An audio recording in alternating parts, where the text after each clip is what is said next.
Why?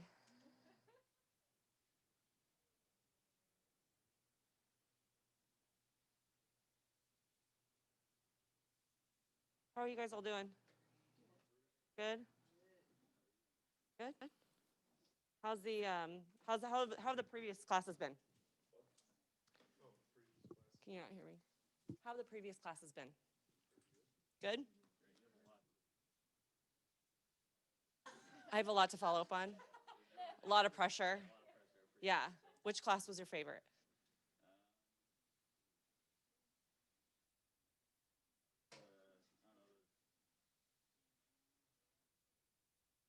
They're all great. What makes them good?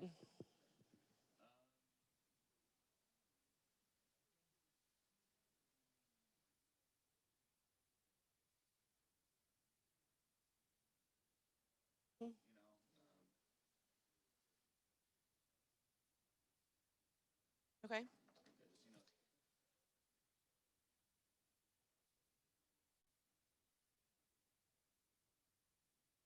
Okay. Any classes that have been just like any of that? No, I want to know how to make a good class for you guys. So, has there been any classes that just haven't really? Sure.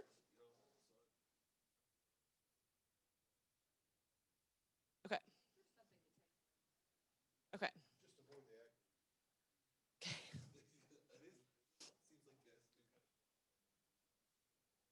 Okay. How long have you guys been in the business? If you've been in the business under 6 months, raise your hand. Okay. And then, like 6 months to a year. Anybody over a year? Okay. 2 years? 3 years? Three? Okay. Cool. All right. Well, I'll just give you a little bit about me. So my name is Kari Wyrsch.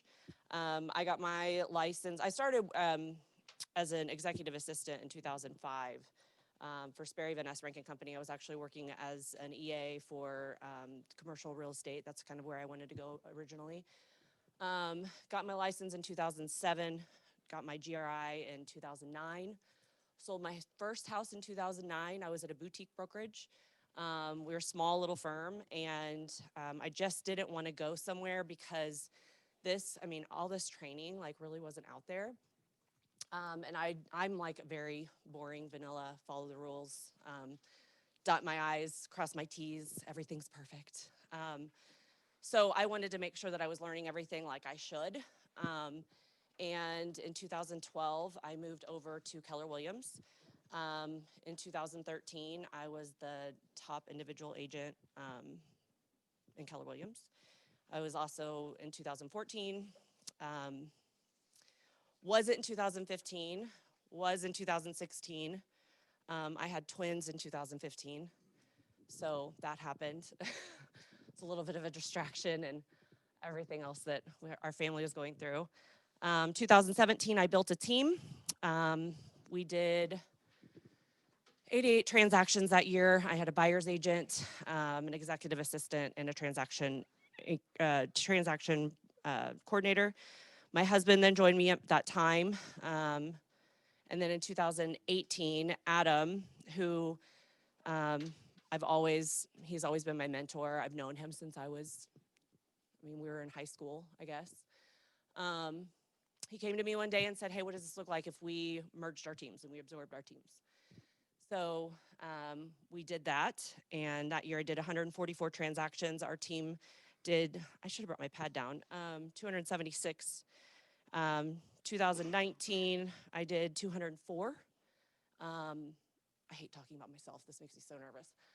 I can teach a class like nobody's business, but I can't talk about myself. And then our team, we finished at 476 in 2019. And then this past year, 2020, our team finished at 527 transactions, and I was a part of 224 of those.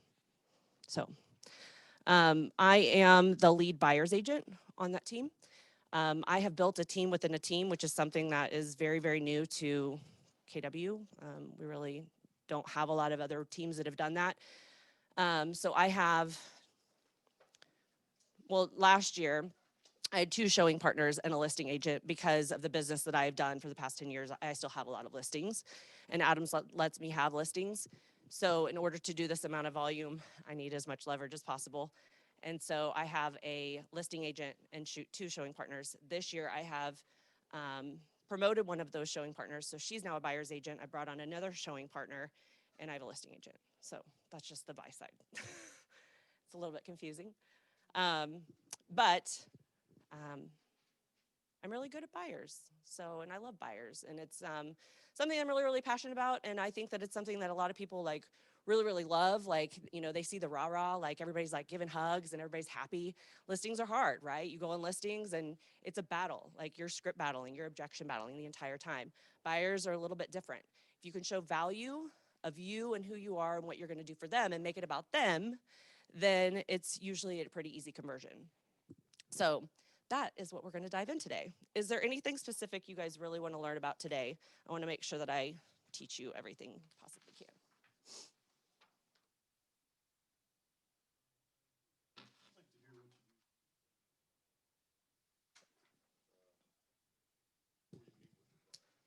That's the entire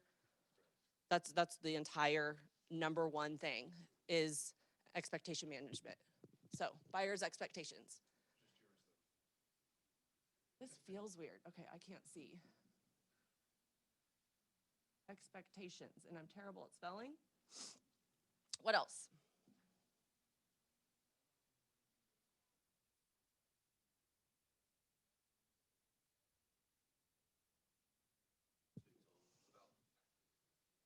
Okay. Conversions. What else?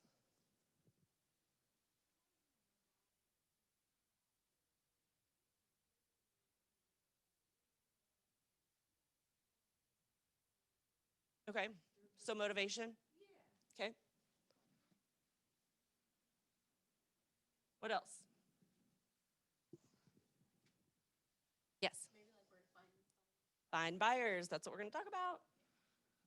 Find buyers. You guys, I will tell you, I've been doing this a really long time, and I have never had the struggles that I've had in the past year. I've written 7 offers this week, and I only got 1 of them, like in the past 4 days. Like it's brutal out there right now. And you know, I had one agent, this house went on the market on Thursday, and they held offers until Monday. And it's like, you have a ready, willing, and able buyer. I'm over asking price, and they wouldn't just take it. So it's really, really tough right now for buyers. It's kind of crazy. It's changed. Okay, so finding the buyers. Anything else? Is there a way to see the chat box in case someone else? Okay, so it's up. Okay, so I'm just not. Okay, I just don't want to. Okay, make sure. So anybody online, if you guys have anything, especially today, that you're really wanting me to go over, please type it in the chat so that I can make sure and meet your needs. So anything else? Nothing? Good? Okay. So I'm gonna fail forward on this because that's how we do this. Have you guys read through any of this already? The lead generation. Do you guys do the calls in here? Do you guys actively call every Ignite class? Or are you guys doing that on your, no? Okay. I'd prefer the lead gen to be like on your own time whenever you're super laser focused. But these scripts on page 9 are really, really good. So the renters 1, 2, and then the newlywed. Does anybody know what the reticular activation system is, your RAS? Yeah. So basically what that is it's called the I said it better the first time, reticulating activating system. But basically it's like whenever you go and you buy a car, right? And you pick out a car and it's a black, or let's say blue Lexus. Blue Lexus, blue Lexus, blue Lexus. And then all of a sudden you're driving around and all you see is blue Lexuses everywhere you go, right? So that's your RAS. So the script that's about the newlyweds, It's basically, it really kind of dials into that. Whenever someone's buying a home, it's really funny. Everyone around them is buying homes. Like that just happens. Um, Whenever people are getting married, like all their friends are getting married. I mean, I know me. I don't know how many weddings I went to in one summer. I mean, every weekend someone was getting married. Same with having babies. So these life events that happen, um, it's really important to be asking for referrals and talking to them about what's going on with their lives and staying very present with them, and then making sure that you're kind of seeing what else, because a lot of times, I've got two girls up in our office. They just both got engaged. They're both going to be getting married. So within 2 weeks of each other, they got engaged. So that's why I think that one script is really, really good.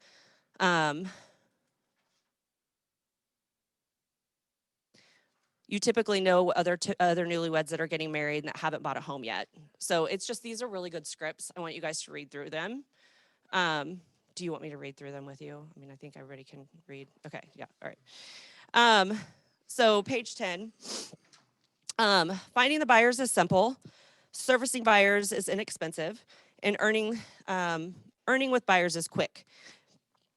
So finding buyers, let's just kind of dive into a couple of different things. And I know that we'll get into other stuff, but how are you guys finding buyers right now? Yes. Open houses, money. Like Adam built his entire business off of open houses. Um, if he did not have something going on, he was doing an open house on Saturday and on Sunday. And the intention of the open house is to leave with an appointment, every single one of them. There was this really great guy at family reunion one year, and he was like the open house guru. And basically, he said that, and I want you guys to really think about this. His intention of an open house was to get two good contacts, okay? Because I see on Facebook or whatever where people are like, oh, my open house was so awesome, there was 30 people there. Well, was it a good open house? Because you can't manage that many people unless there's more than one person there. And so I feel like sometimes that's a miss. And I feel like sometimes people don't put good quality on, Justin did an open house, my husband did an open house last week, and he only had 2 groups through, but we already have one. We converted them. They're already with a lender, and he's like, chop, chop, ready to buy. So it's just finding the motivated, right? And another thing about open houses is never discount the neighbor. Does that make sense? So a lot of times people say, hey, thank you so much for coming to this open house today. What brings you in the neighborhood? Or what brings you in? And they're like, oh, I live in the neighborhood. Oh, okay, perfect. Let me know if you have any questions.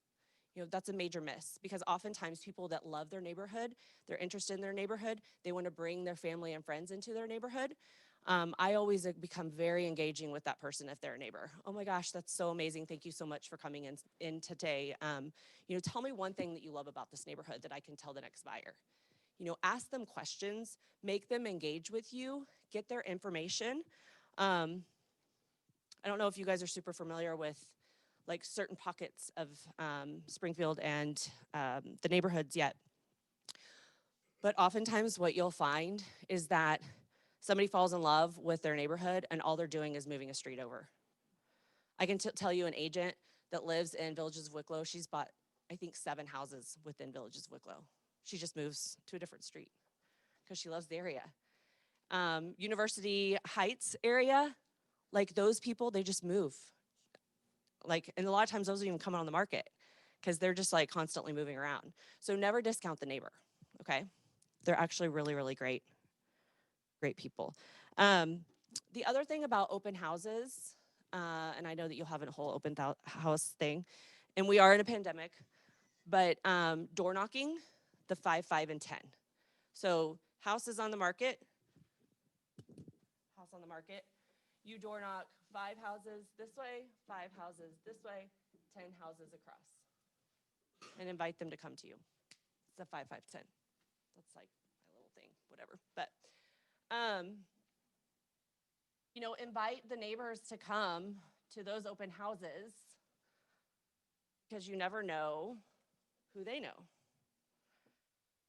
And then the biggest thing is, I always say, have a CMA, of course, for the open house, and then show all the active properties that are around. within a 1-mile radius.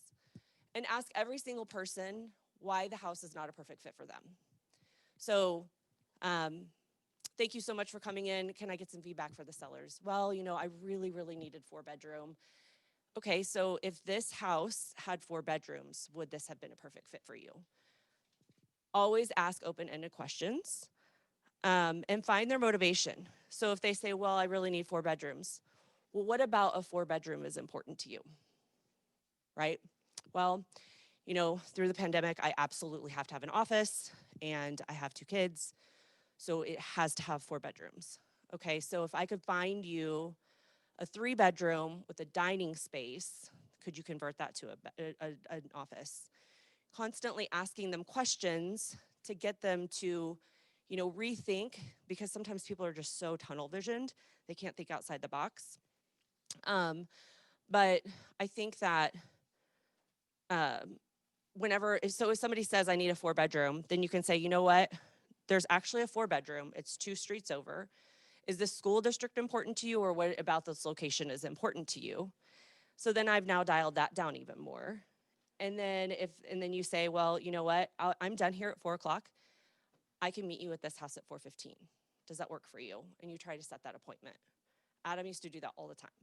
He would never leave an open house without already setting another appointment to meet someone else. And then he would plan his afternoon that way. He would go meet a buyer, at this house, and go meet the next buyer at this house. So it's just constantly adding value. And the other thing is like, think about your competition. Like, what other agent is doing that? Most of the time, agents show up to an open house. They know nothing about the house. They know nothing about the location. They have no idea what school district they're in. They're just there to be a sitting warm body. And if you can go in and show value and give, like, I know what I'm talking about, know market statistics, know what's going on in the neighborhood, you've got to constantly be showing value of yourself, right? So servicing buyers is inexpensive. So, this is a very, very true statement, but, with anything, it's always time or it's money, right? So buyers take a little bit more time, but, you're not doing pictures and aerials and paying for all your marketing and all the websites and everything else that you're doing. So buyers are a really great way to build your business and build it really, really fast. Oftentimes new agents will get into where they're like 60% buyers, 40% listings. And as you get going and like really start doing a ton of business, you'll learn that listings have to lead at all time. Like, our business pretty much runs about 55-45 listings to buyers. We have to stay more listings heavy. And for every listing that you have, you should be bringing in 2 buyers at least, or two people. Yes. Since servicing buyers,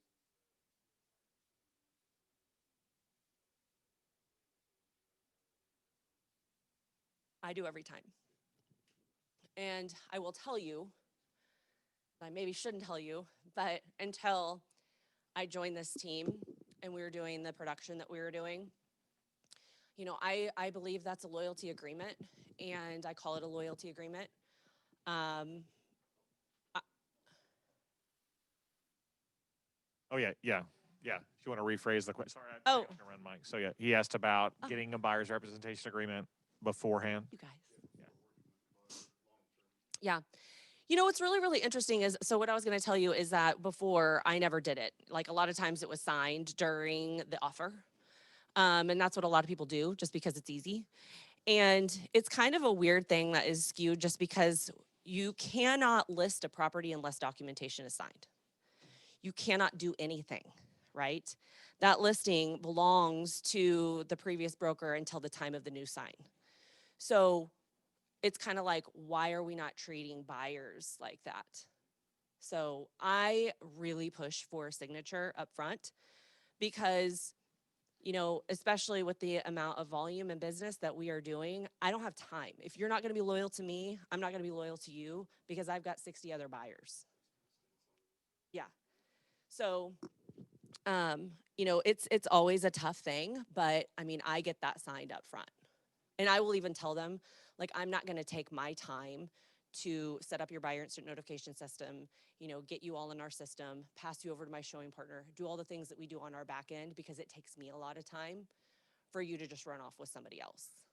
So, and if you don't see value in me, we're just not a fit. So, I mean, I think that it's really, really important to get that buyer's agreement up front. Okay, so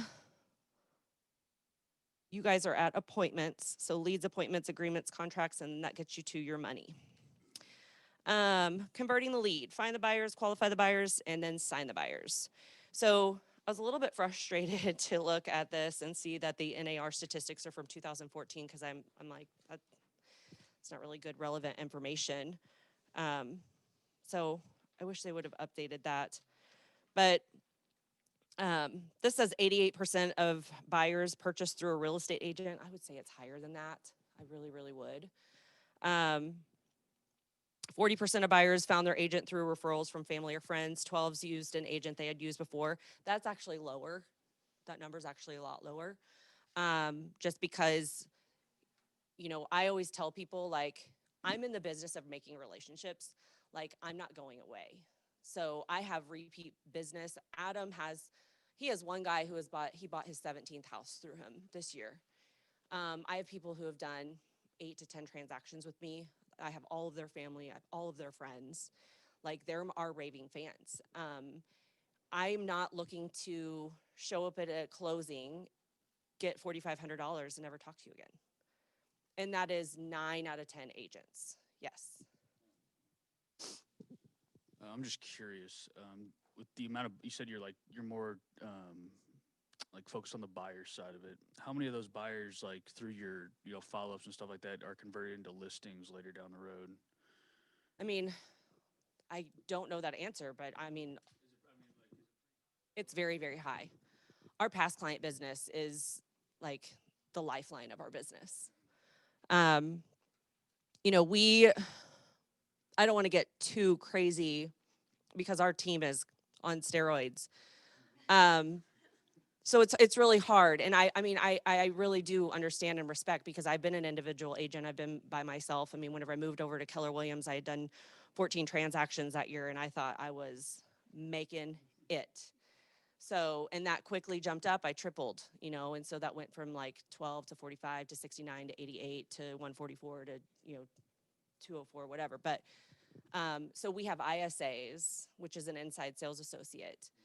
And we just hired our 5th one. And so they stay in constant contact with them. So the 33 touch programs that Keller Williams offers you, they basically are in place of that, because with us and the business that we do, we're very, very fine-tuned into just a 20% role. So I basically have a 20% role that I basically focus on, where I am going on appointments, getting signatures, writing the contract, negotiating the contracts, closing deals. So, it's the five things that you're supposed to do. And it's the reason why you're supposed to hire somebody once you get to that business, so that we don't have the EKG in our business, right? Because that's what happens. We find the lead, we run, we find them a house, we do contract to close, and all of a sudden, where's the next buyer? So we've got this going on in our business. By hiring that first executive assistant, it's supposed to be like a baseline. It's supposed to give you the leverage so that you can be back going out, lead generating, and doing the things that you need to do to find more business. So those people that buy with us, they're in constant communication with us throughout the year. We do events just to stay in touch with them, but we're constantly sending out newsletters and emails and, pie days and, all the different things. So that's one of the things is, be that agent, stay in communication with your people, and then build those good, healthy relationships. And whenever you're making those phone calls, they never want to feel icky, right? Like, that's the hard part about lead gen, is that you never want to feel like, oh, Kari's calling me again. I know what she wants, like, that's not about that. Like, I genuinely care about everyone that we talk to, and it makes those conversations so much easier. And at the end of the day, your sole job is to make sure that every single person that knows what you do in some way, shape, or form. because it doesn't matter. It does not matter where you are, who you're with. Someone's going to ask you, how's the market? It doesn't matter. You can be at a family event, you can be at a baby shower, you can be out at a bar on a Friday night, and someone's going to ask you, how's the market? Right? I mean, it happens. And like you perk up. Whew, here I am, right? So you really need to get very, very market savvy with yourself and understanding and knowing what the market is. And I had a coach, he was my first coach. I hired him in 2015 whenever I was pregnant because I was like, oh boy, someone's got to keep me in line because I didn't want my business to falter. And he taught me that anytime someone says, how's the market? To say, it's absolutely fascinating, why do you ask? And then they will tell you why they're asking, right? Send them a response back where they'll say, well, you know, I just graduated from college and I've been spending all this money on rent and I was just wondering, okay, so we're going down that hole.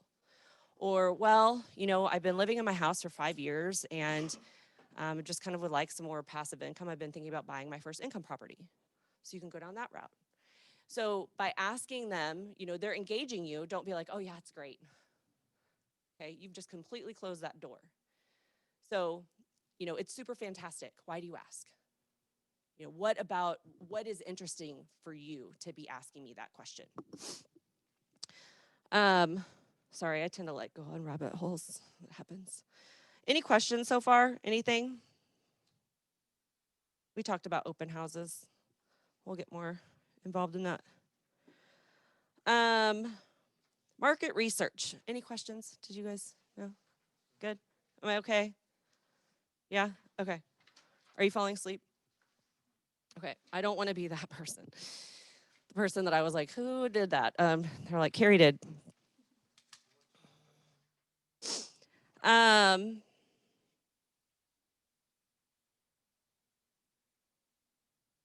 All right, so these questions are, what's available in this price range? I don't think I can afford to buy a house. I'm thinking about waiting until next year. Can you help find investment properties? I can afford a $1,500 payment for my living expenses, and I'd like to live in blank neighborhood. So, any responses for these? What's available in my price range? 14?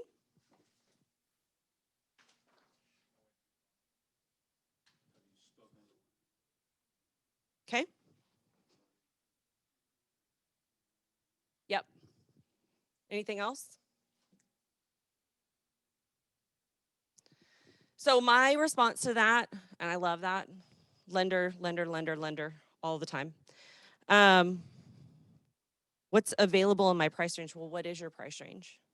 And I always go deeper than that because I don't really care what your price range is. A lot of times people are approved up to 200,000, but their monthly payment doesn't match their approval, right? So, what's your monthly payment? Where do you really want to be? Where are you comfortable? Where are you comfortable where you can still go on vacations, go to dinner, go do the things that you want to do, not live on ramen noodles? Like, what does that monthly payment look like? Most cases. And then you can back into the numbers. But what is your monthly payment? Where do you really want it to be? Because I don't care if you're approved for 500,000. If you only want your monthly payment to be 1,200, like I'm not going to send you $500,000 houses. Like everybody's got a champagne taste on a beer budget, but I'm not really trying to show you those houses. You know, our goal is to ask 100 questions so I can show you 4 houses. Because I'm not going to show you 100 houses because I asked you 4 questions. That's doing a disservice to myself, to you, to the agent, and the seller of all those properties. And our big thing is our conversions. Like we try to get it way, way down. And if we start showing too many houses, I'm going to come back to, you know what, Mr. Buyer, I'm really, really sorry, but I feel like I missed something, right? Can you come back into my office and let's redo our strategy session and let's talk about the things because apparently I missed something and I'm really, really sorry. And I make it about me and have them come back in and we reevaluate. If they're looking at that many houses, there's a miss, or they're not buying. They're just bored. Yep. Yeah, well, yeah, I just wanted to know, I get a lot of people will tell me what their monthly budget is. Oh, I'm comfortable up to 900 a month. Where are you, and you said you can back it out, but where are you going to get exactly where that puts them for the top of their budget? I've just kind of like done it so many times. So I can really kind of guess back into it. I also have an app on my phone, and I was thinking about that today because I was like, gosh, I wish I had this app that I could like pass out to everybody. Do you have an app that you use? I have a mortgage calculator app, but it's not 100% Yeah. accurate. I just have one that lets me do a sliding scale on taxes to adjust. Yeah, Jack Langley, he works at Gershman. He was kind of my number one agent or number one lender for many years, and he has his own app.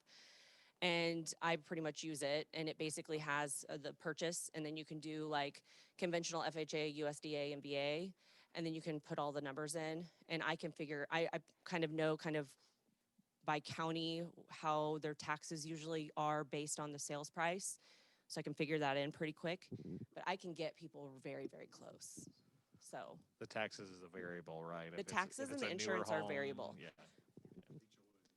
Yeah, HOA sometimes too. I never really figure in the HOA, but you know, I always tell people I want to tell them what their principal interest, taxes, insurance, and mortgage insurance is, and I can get pretty dialed in on that. But you know, the two things that we don't know until you actually go under contract is what your taxes are going to be, and then your insurance is going to be based off of course, your credit score, but then also the age of the mechanicals, age of the roof. You know, if we find a house that's built in 1905, your insurance is going to be higher. If it's got fuses, your insurance is going to be higher. If the roof is 20 years old, your insurance is going to be higher. So, you know, they kind of have changed that over the years, but I usually can figure, I always say, you know, if it's under $150,000 house, I always figure $1,200 because that's high for an insurance. And then taxes, I usually figure almost 1%. But once we start getting up into like $800,000 houses, those are usually around $5,000 on taxes. So it just kind of depends on how much land they're on. So you just use a baseline and you can kind of adjust property by property when you're looking at the MLS. And I detail always sheet. try to go up. I mean, if I can see the MLS in the input sheet, like I always put that tax in, and then I'll guesstimate on the insurance. Yeah. I don't think I can afford to buy a house. Yeah. 9 times out of 10, Lender. lender. Yeah. I mean, I've had people be like, "Oh, I can't buy it. I can't afford it." Well, why? Well, I've got student loans. Well, did you know those student loans can actually benefit you? Do you know that they can use those in a different way? Well, you know, I mean, if it's a credit issue, if my credit's 500, okay, perfect. So here's what I suggest. Let's go ahead and go meet with Josh, because if you do the things that Josh tells you to do, you could possibly not buy a house today, but maybe in 6 months. And then that's a pipeline lead, right? Because sometimes they just need to do just like one little thing. They need to tweak one little thing, and they can go and talk to a lender, and it doesn't cost them anything unless they've got some huge, massive stuff. I'm thinking about waiting till next year. So find the motivation. Yeah. So what about waiting until next year is important for you? And then they answer, and then you ask 3 more questions. And what does that ultimately do for you? How does waiting until next year benefit you? Really, like, say it 3 times and make them tell you 3 times why next year. And I will tell you, if they say next year, they're buying something in 6 months. Every time. If they say, I'm going to wait until June, they're buying in March. And if you're not on top of them, you lost it. Because that's always so frustrating, because whenever you call somebody and you're like, hey, I just want to check in with you. Oh my gosh, I just went under contract. Really? I thought you were waiting till June. Well, I know, but the craziest thing happened, and this perfect house came up, and we walked in. I had to have it. Well, who'd you buy it with? Well, the listing agent was there, so I just wrote the contract with them. Ugh. Worst phone call. Like, you're just like, oh, well, what could I mean, I always ask every single time, and I encourage you guys to do this. Every single time someone goes and buys something without you, or, you know, or they, even if it's a listing and you didn't get it, I call them up. hey, Justin, I so enjoyed working with you, and I'm so excited for you that you just purchased a house. So can you just tell me what I could have done a little bit different to have been able to work with you? And just sit there.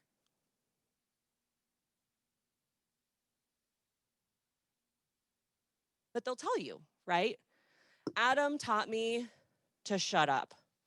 Silence is so important. Sometimes in the most difficult conversations, your silence speaks volumes. Adam will sometimes like be sitting there and he'll just like kick me. He's like, shut up. You know? So, but find out why. Because you can't be better if you don't know why. And it could be something as simple as just they didn't know what they were doing. I've had people do that. Well, you're my agent. Well, no, I'm not. Well, no, like I signed that agreement with you and I wrote the contract. I'm sorry, I'm not a part of that. Well, what do you mean? I've had that happen. People just don't know. They don't understand, which is why, going back to you, that the buyer consultation and strategy session is so super duper important because they have no idea what they're doing. And they don't understand that whenever they walk into an open house, that they're basically just like, you know, if they don't say, hey, I'm working with Kari Wyrsch, you know, hey, I'm working with Kari Real Estate, they just don't understand. People don't understand that. So by getting them to the table, you're explaining that to them. Can you find me investment properties? Yes. I will just kind of touch on this. This is really, really hard right now. Investment properties are next to impossible to find just because the margins aren't there. The price is being pushed up so much. Most of my investors are just sitting on the sidelines. With everything that's kind of happened, like I really, really feel like investors are going to be pretty good in the next 6 months to a year. But it's really, really hard because you've got to find the motivated to either overpay, right? Because it's basically what we're doing right now. This is just skyrocketed so high. Our inventory, you guys, on average from 2016, 17, and 18 has been between 1,700 and 1,900 homes on the market in January 1, okay? This year it was, does anybody know? It was 900. 1,000 houses less than last year. Like that's, huh? Yeah. Yeah. Yeah. I mean, it's tough. The inventory is tough.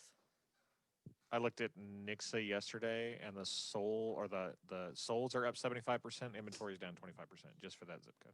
Yep.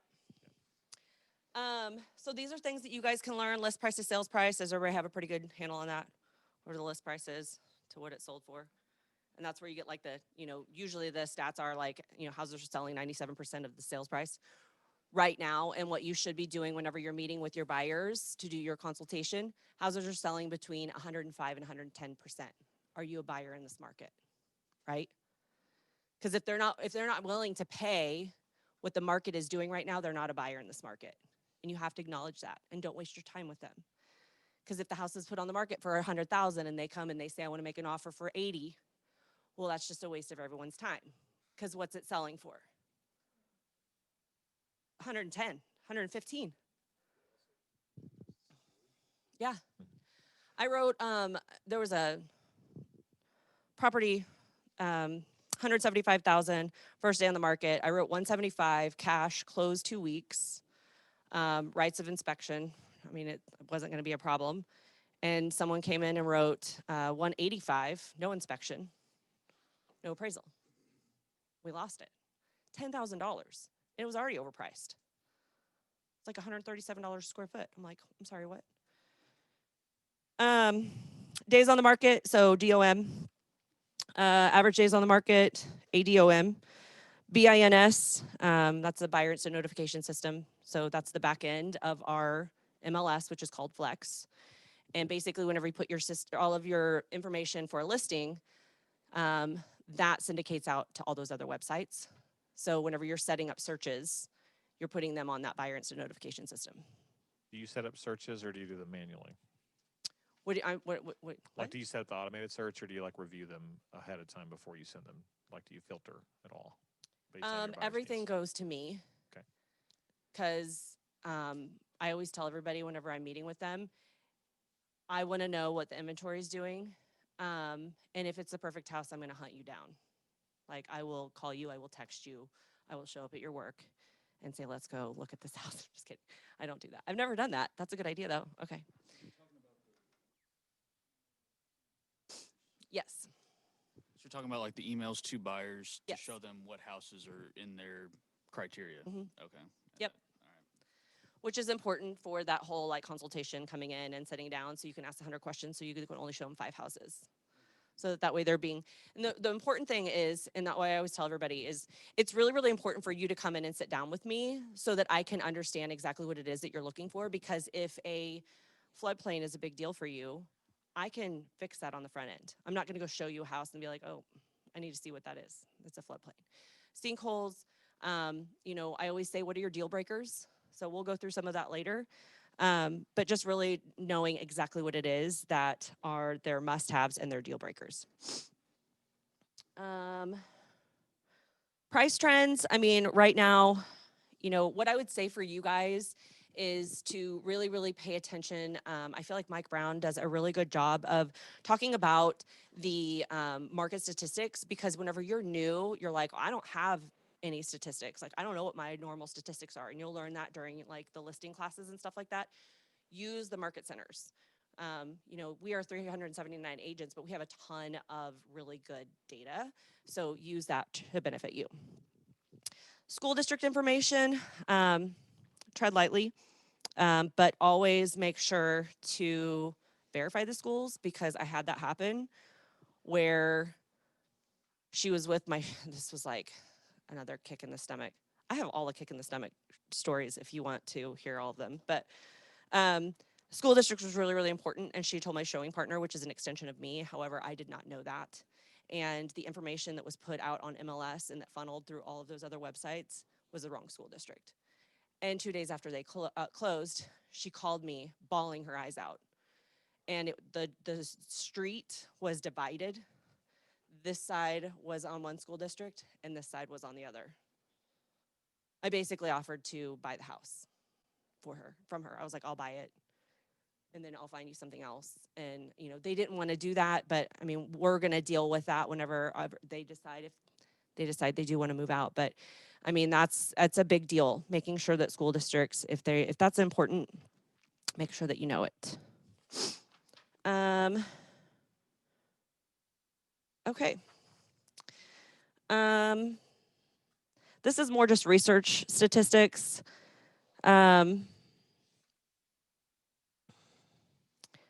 says identify local market and using town, city, neighborhood, etc. I think that we can keep going on this. So qualifying your buyers and then getting the appointment. So what are some qualifying questions that you can ask someone to kind of like get into conversation about whether or not they're going to be able to get approved?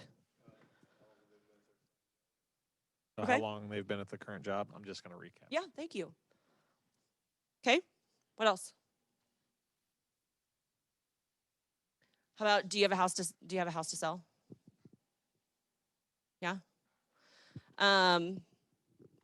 You've got to be really, really careful about some of the questions that you ask, because you can't, like, there's like fair housing and stuff like that. But, you know, I always go into, okay, so obviously you've been looking online, you know, what apps are you using? Zillow, Realtor.com, like whatever.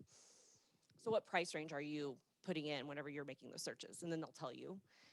And then say, so is that kind of where you feel you want to be? And they'll say yes. And then, you know, you say, so what price range do you want your monthly payment to be? And that usually can dial you in pretty quick. And then, you know, whenever we're asking all these questions, I'm like, so is work really important to you? Like being within a certain vicinity of work? And then they'll say, well, I don't have a job. And you're like, oh, okay. So are you buying the house, or is, you know, what does that look like? Well, you know, my boyfriend's buying the house. So then now you realize, okay, wait, hold on. You're not the buyer, right? So there's those kind of questions that you just keep going a little bit deeper with. You know, and I mean, sometimes it's, well, you know, I inherited a bunch of money and I don't have to work. You know, I've got a large settlement. I've had that happen. So just asking those questions and then going 3 deep with those to kind of gauge like who's, and that's the other thing too is, you know, who, if you're talking to a couple, so have you met with the lender? Yes. Okay, so are you both going to be on the loan? You need to ask that question because it's 1 to buy, 2 to sell. And sometimes it's a stay-at-home mommy, but her husband is doing everything, right? So who's actually the buyer? We had that happen where we had somebody call in and they were basically like, grandma, I think, was the buyer. Or no, it was grandma, and she was looking for houses for the daughter or granddaughter or whatever. And that's always really, really tough because it's like, well, can we talk to the granddaughter? Like, you've got to get to the actual buyer to get them in. So, and then just getting them in for appointment, you know, ask for that appointment. Ask for them to come in and sit down with you.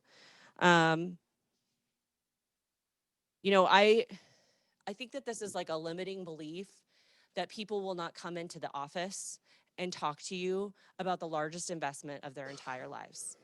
And I don't understand it because I did 224 transactions last year, and they all came to the office. I didn't go to anybody's house. If they want me to, I will, but they all came to me. And I think that it's just a really like crazy limiting belief because, you know, you got to be the professional. And like if you go to a dentist, like they're the professional, like you're going to drive to go see them. This is the largest investment of their lives. Like treat it like that. Super important.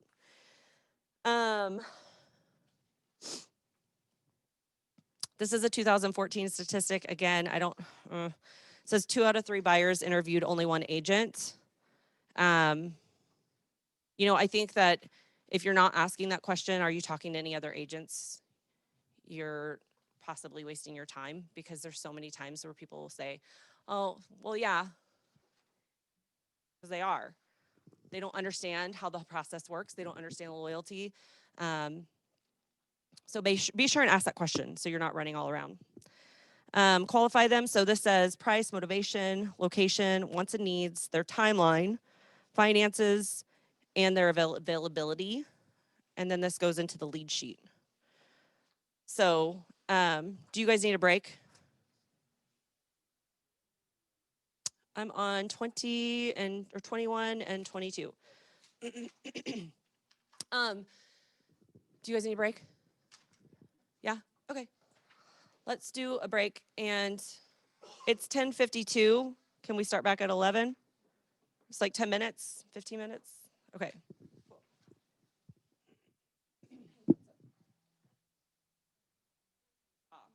Or do I? Okay.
So Patrick asked where you could find the buyer's lead sheet.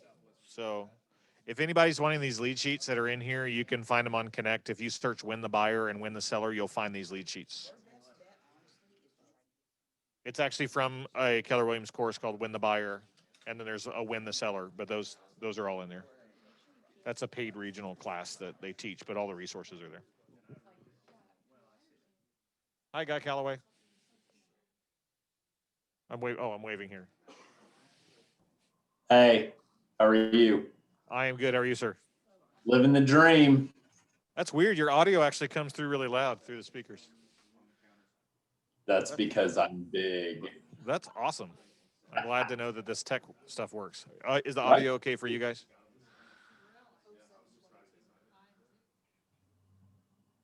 Cool. Good to see you. Yep. I'll be teaching tomorrow.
And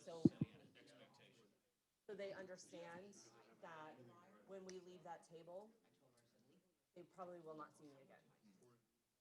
They understand who they're going to be working with. Don't go to closings. The transaction coordinators go to closing. And at the end of the day, if I show up to closing, they think something's wrong. They're like, why are you here?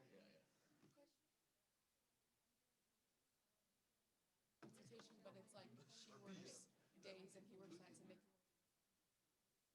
Oh, but like with the office being closed. I did one on Sunday. Is that okay? I didn't know if that's like weird. Like weird. they come here and there's like No. anything about it. Okay. As long as you're okay and you feel safe. I think that's the only thing. But I mean, if they're coming to the office, Yeah. and I don't know if there's cameras everywhere yet or I just not, wasn't but sure about that. I was like, I don't know for them if that's weird if they're like, no, I came up here on Sunday to do a consultation, and I mean, I was the only one here just to put on all the lights. sweet. Okay. All right, you guys ready to get started? Okay. So I feel like this gets a little bit more fun. That beginning stuff is just kind of like, so I think it's really, really important that as you build your business, you're understanding who are A buyers, B buyers, and C buyers. So who are our A buyers? Hot and ready. Ready, willing, and able, right? That's what we're looking for. Who are our B buyers? 3 to 6 months. I think 3 to 6 months is probably good. So I would say someone that like would make them a B buyer is they're 2 of the 3. They're ready and willing, but they're not able, right? So they're either ready, willing, and able, and they're 2 of those 3. That kind of pushes them back into a different category. And then our C buyers are just our pipeline, right? So they're going to buy maybe next year. Maybe they signed a lease and the lease is up in October, you know, but you've got to stay on top of those. And I think those are always the hardest ones because those are the ones that fall between the cracks, especially if you're not able to continue to give them value, right? Through COVID, I think those have been the hardest ones because they've been, you know, furloughed, and then just staying on top of them so that they don't make any moves without you. So classify your buyers, and I mean, I have a pipeline sheet, and I actually color coordinate them. So it's just an Excel spreadsheet, and every single buyer that I meet with, they either are green, yellow, or red. Yellow is a B, red is a C, and green is, of course, an A. And then whenever they go under contract, I change them into gray so that we are knowing that we need to follow up with them and we're checking in with them. Our transaction coordinator actually touches base with them once a week, but just making sure that, you know, we are giving them a great customer experience. So it says the property at 123 Maple Street is listed at $249. Let's schedule an appointment to see 123 Maple Street to see if this house is perfect for you. Would today at 4 or Saturday at 10 work? I think that script in today's market is today at 4 or today at 5, the script, right?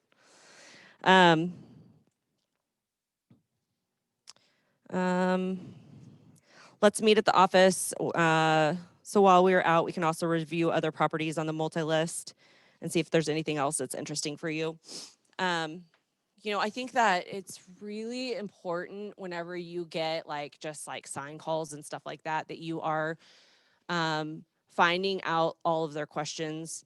We call it LP Mama, and I can't think of what all of that means, but if I had it written out, I could probably do it, but I don't have it in front of me. But, you know, you're really, really qualifying and everything else because you never, it's always frustrating whenever you're like, hey, I'm meeting you at this property. And then it's like, is there any other properties you want to go look at? And they're like, well, I have an appointment with another buyer or another agent in 15 minutes or 20 minutes or whatever. Like that was a miss on the phone whenever they called. Are there any other properties that you would like to go look at while we're going to go look today? Whenever you're trying to pick them up, try to be that agent.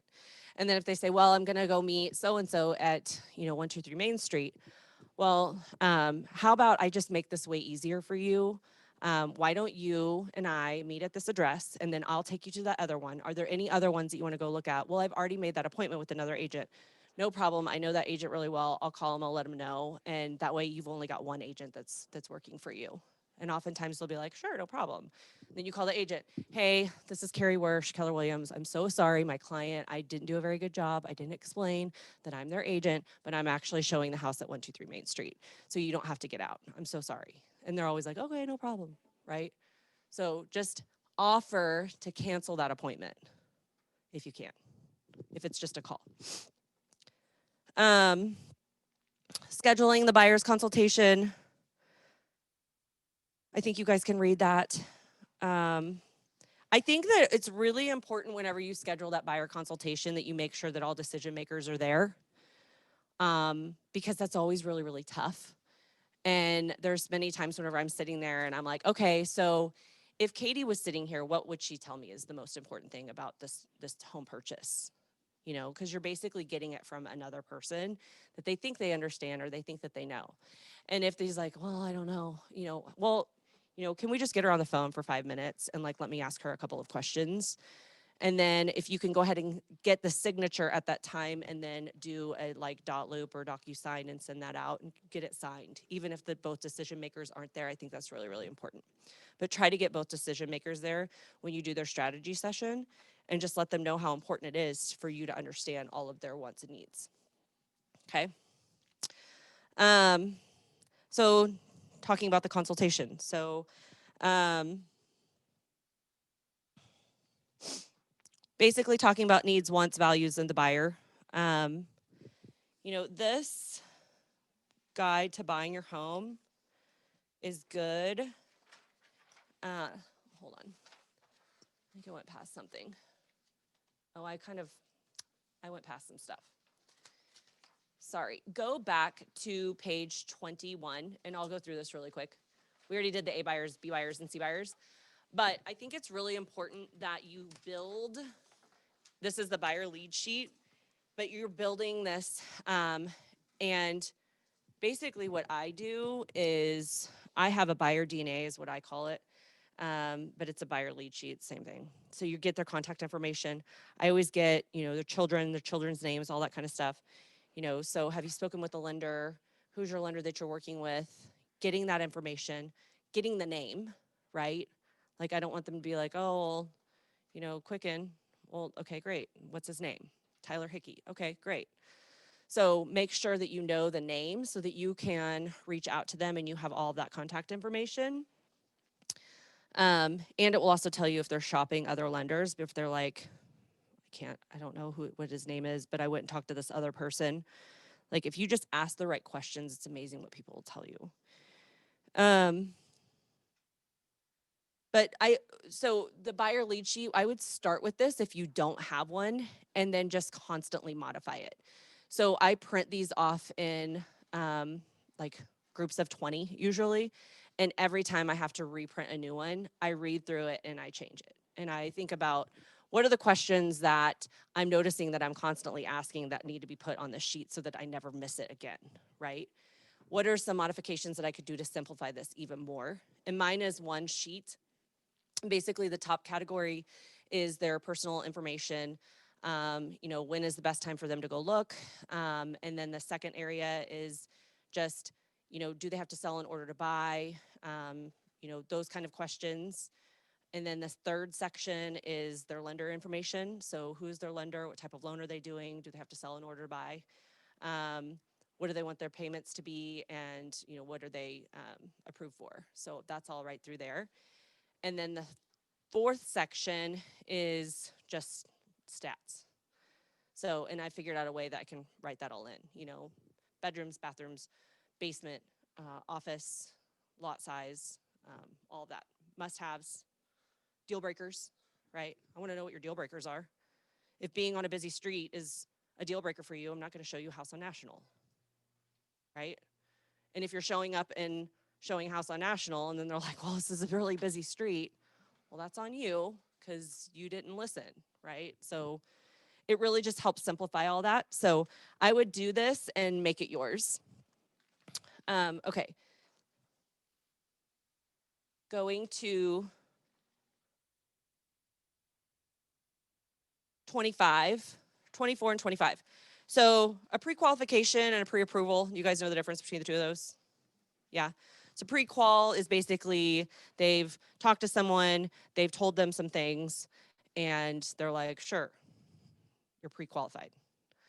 But what happens? It's not verified. There's so many times where I will call Josh Duda and I'm like, hey, so, is Emily good to go? And they're like, well, what she told me was different than what her W-2s show and what her taxes show and everything else. Like, she does have income, but she also has commissions, but those commissions can't be counted because she's only been there for 6 months. So that really takes her from being a $125,000 buyer to being a $75,000 buyer.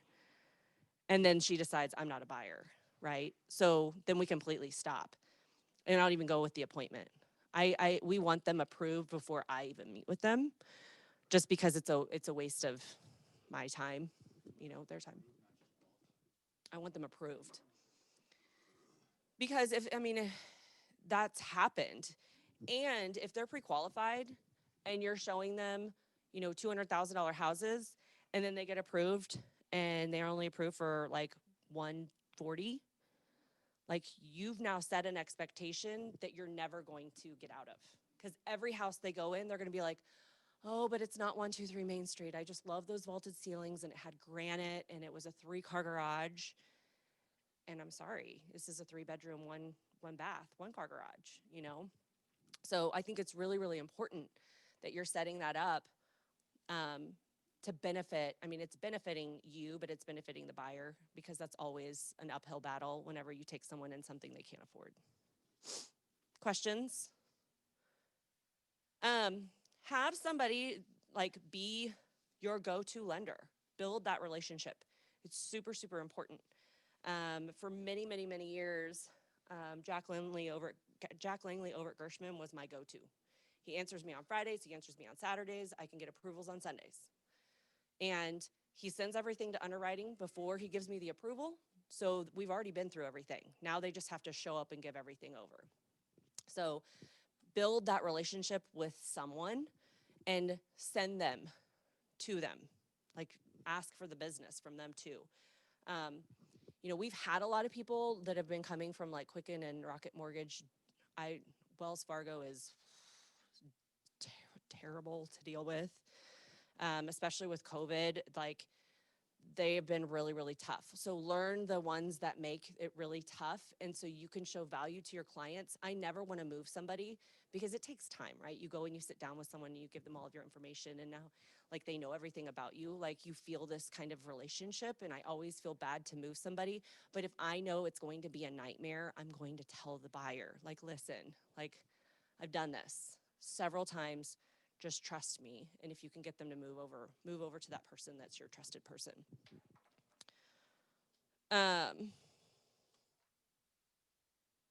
We just talked about pre-qualification and pre-approval. We talked about the what's wins hows. Right now, I think pretty much everything's running between 30 and 45 days. I know that this morning, Casey Cooper was talking about some stuff being behind a little bit, being held up with USDA. I know that we had a couple of those held 10 days. So just knowing what those timeframes are.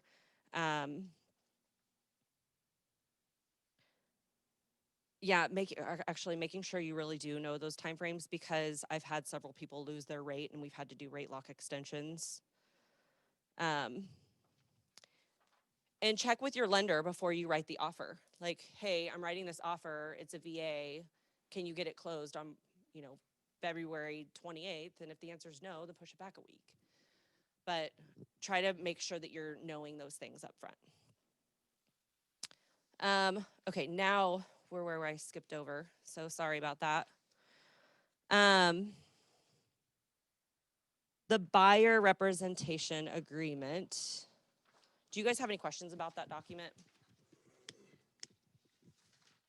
No? I would just say learn it and go to the classes and know it like the back of your hand.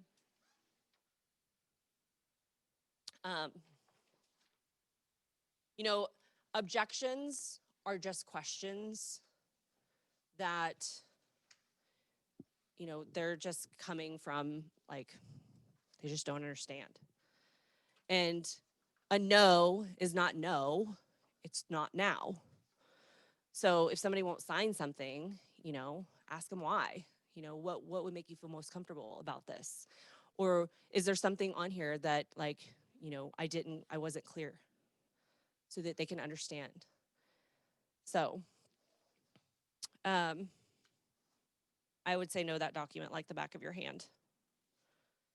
One thing that I do is that whenever I print those out, I print them front and back, because it's less intimidating. You go to someone and you hand them 6 pages. What is that? Right? You ever go to buy a car, whenever you go and buy a house, You go fill out something and it's 6 pages. Like, what the heck am I signing? Like, are you kidding me?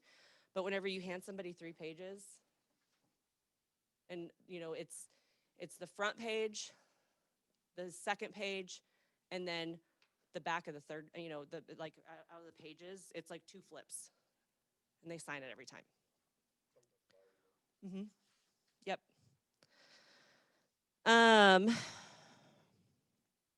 Guide to buying your home. I think that one thing that I always think is always interesting about real estate is that when you're listing a property, you want it to be all about what you can do for them. They need you, right? Like, we are, the best agents, the best marketing, the best this, the best blah, blah, blah, blah, blah. But whenever you are representing the buyer, it's all about the buyer. It's not about you. So that is probably the biggest thing, is always making it about them. Why is that? Sorry, what about that is important to you? I always say, never say why. Why sounds aggressive. I'm an aggressive person, so I've had to really learn how to not be aggressive. But, so if I look at you and I say, you tell me that you need a 3-car garage, and I go, why? Doesn't that feel gross? Like, I don't know, because I need a 3-car garage. Like, right? Immediately puts you on the defense. But if I say, so what about a 3-car garage is important to you? Well, I've got 2 cars and we've got a boat. Okay. So tell me a little bit more about that. Like, do you always keep the boat in the garage?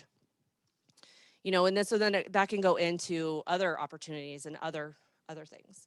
But that's one thing I've worked on really, really, really hard, is never ask why, because it puts people on defense and you don't even realize you're doing it, right? Come from contribution at all the time, And then the other thing that I feel like I do a pretty good job of is finding things that are relatable to you, So, like, do you have any pets? Yeah, I have a Cocker Spaniel. Oh my gosh, I had a Cocker Spaniel. It's like my favorite dog in the whole world. You go off on this like little tangent, but oh yeah, my dog's name was Flexi, and like it turns into this whole thing, right?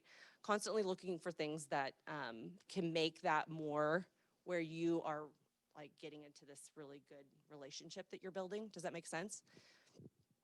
Don't be scared to tell your stories, even though it's all about them. Like, you're trying to build rapport with them and just finding the one thing. That's why whenever I went to this really, really great class, it was called Win with Sellers. I'm going to tell a quick story, if that's okay. It was called Win with Sellers, and there's this like really, really amazing Keller Williams agent, and he's like a super huge, tall guy, huge. And it was all about listings and sellers. And he taught this one really great thing, and I actually do this whenever I door knock. But because he's like so intimidating, he's like, they would look through the peephole and they'd be like, oh, who's this huge guy, right? So he would say, knock, knock, knock. He would turn around and he would take like 4 steps back, which I can't do, but I'm gonna pretend. So he takes 4 steps back.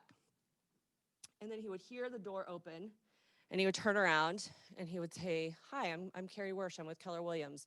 You've got some beautiful landscaping right here. So he steps away, making himself not intimidating, acknowledges who he is, and then compliments them immediately.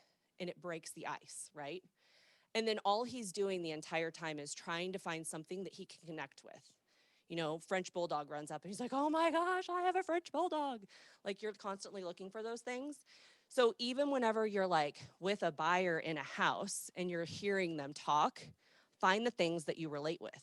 That's all you're trying to do. Constantly, like, how can I get in with this person? How can I show value to this person? How can I, befriend this person? Like, you're constantly looking for those little things. So during the consultation, when it's all about them, really listen to them. Have really good ears on. And, I'm sure you've all like met somebody that like, they're not even listening to you. They're just thinking about the next question that they're going to ask. And like, they completely miss some like really great information. And you feel that like whenever you're just like, this isn't working. Like, you're not listening to me, right? So think about that. So we talked about this, you know, your needs, your dreams, your concerns, your questions, your finances, their timeline, your life, like all that, make it all about them. And then I always tell people, okay, so when we're ready to go out and look at houses, like, I don't own the home, right? You're not going to offend me. And we are not on TV, okay? So you're always on camera. There are cameras in every house. That is my thing. I'm like, never talk about anything about like the offer, or like, be careful. There's always, I say that to everyone. I'm like, anytime I walk into a house, I'm like, there's camera there, there's camera there, there's camera there. And people are like, oh my gosh. But, you know, I always tell people, like, this is not a TV show. If you walk in the house and it smells and that's a deal breaker for you, we're leaving. I'm not spending 45 minutes in this house because you already told me it's a no, right? And that's always so frustrating. I'm sure you guys have done that, where you're like in a house and they're like, oh, I hate this. Oh, I hate this. Oh gosh, that's terrible. Oh, do you smell that? Then why are we in here? But at the same time, I want you to be brutally honest with me. So if you're in a house and they kind of like it, but it's not it, like, I'm like, I want you to be super, super vocal. Like, there's nothing worse. There's always like the really tough one where it's like the first time home buyer brings her dad, and like, she won't talk to you, but she'll like whisper to her dad. And she's like, I'm like, hey, I need you to tell me. Like, I appreciate that he's here and he's going to point out some of these things, but I can't learn what you need and what you want and what your dreams of home ownership are if you don't talk to me. And I don't care if it's like, tell me the good, the bad, the ugly, and then the things that you love. And then at every single house, I encourage all of my showing partners to say, are you willing to make an offer on this house? And if they say no, why? Is it a location? You know, is it the aesthetic? Is it the lot? Is it, you know, what is it about it? And then we're constantly just diving it down a little bit deeper, right? And pay attention to those cues, because if they say, well, it's on a busy street, then the next time they send you a house that's on National, you don't go show it, right? Or you say, you know what, if I remember correctly, you had mentioned to me that one of the biggest deal breakers was that you did not want to be on a busy street because you have a dog and your dog jumps your fence. And with that house being on National, I just don't know if that's a perfect fit. Well, but it's so cute. It's got all the character. It's everything that I wanted. Perfect. Go drive by it. Take a look at it from the outside. And if you love it, I'll meet you there at 4 o'clock, right? Make them do a drive-by on those ones that you've already had that conversation with. Katie's really, really good at listening to people. And like, there was this one client that demanded to see these houses, And it was just like one day that they were in town.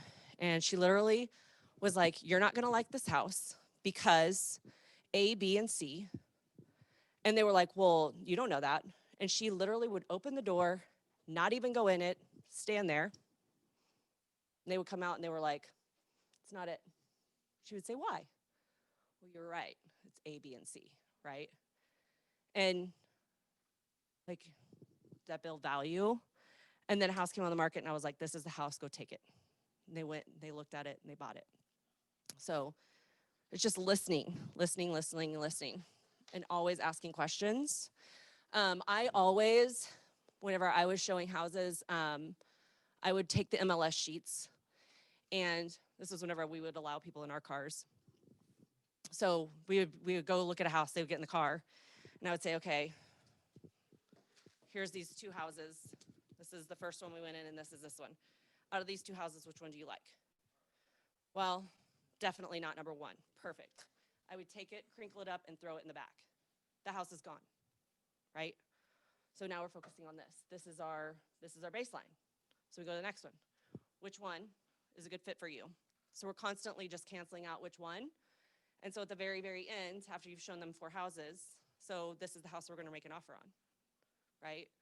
So, and I do that as a visual because it's showing them what's going away. Another rule that we have is We will never show more, like at the absolute tops, if anybody wants to see anything, 4 houses a day in one showing, maybe 5. But what happens? We have no idea where they've been. People call me an elephant. Like, I have this really weird ability to remember, like, everything. Like, I could tell you, like, what I was wearing whenever I met my husband 17 years ago. I could tell you what he was wearing. Kelsey can say a name, and I can tell you what they were wearing, what houses we went and looked at, and which house they bought, and I can probably rattle off the address. It's super weird, and it's all real estate related. I don't understand it at all. Usually it's all real estate related, but I have this way of doing that, and so like I can say, okay, well, we were in 123 Main Street, and if you remember, that had that really pretty white quartz bar, but you didn't like the backyard. So I mean, I can like take those and like even if you just make notes, but compartmentalizing it into things that they're saying. So like if they're like, oh, it's the yellow, you know, you're like, oh, the yellow house, you know, like you find those things that they said to trigger them on the house and the things that are going on with the house. Does that make sense? Okay. So the steps of buying a house: choose the realtor, pre-approval, find the one, make your offer, get the inspection, negotiation, repairs, and then contract to close. So I would tweak this if I was you guys, just because it's so much information. Like that one, this thing is like 7 pages long. Let's see. So one thing that I will tell you I think is really, really important, because we moved into an electronic world, especially with COVID, like people have no idea what they're signing. So make sure that you know what they're signing, make sure that you understand the contract, make sure that you understand the contingencies, that you understand the inspections, that you understand like all of those things. And then, you know, just what are you doing to put your best foot forward, to put your buyer in the best light that you possibly can. So, any questions? How am I doing on time? It's 11:30. Any questions? Anything? Nope. Okay.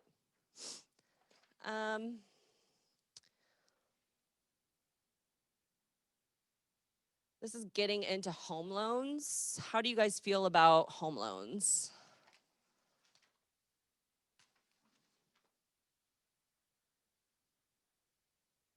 Do you understand home loans?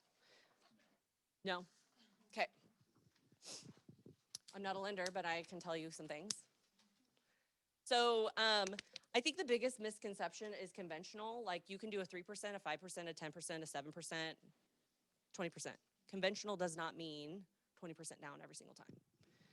So the biggest difference between conventional versus like an FHA, that's a 3.5% down, is that the mortgage insurance stays on for the life of the loan on an FHA.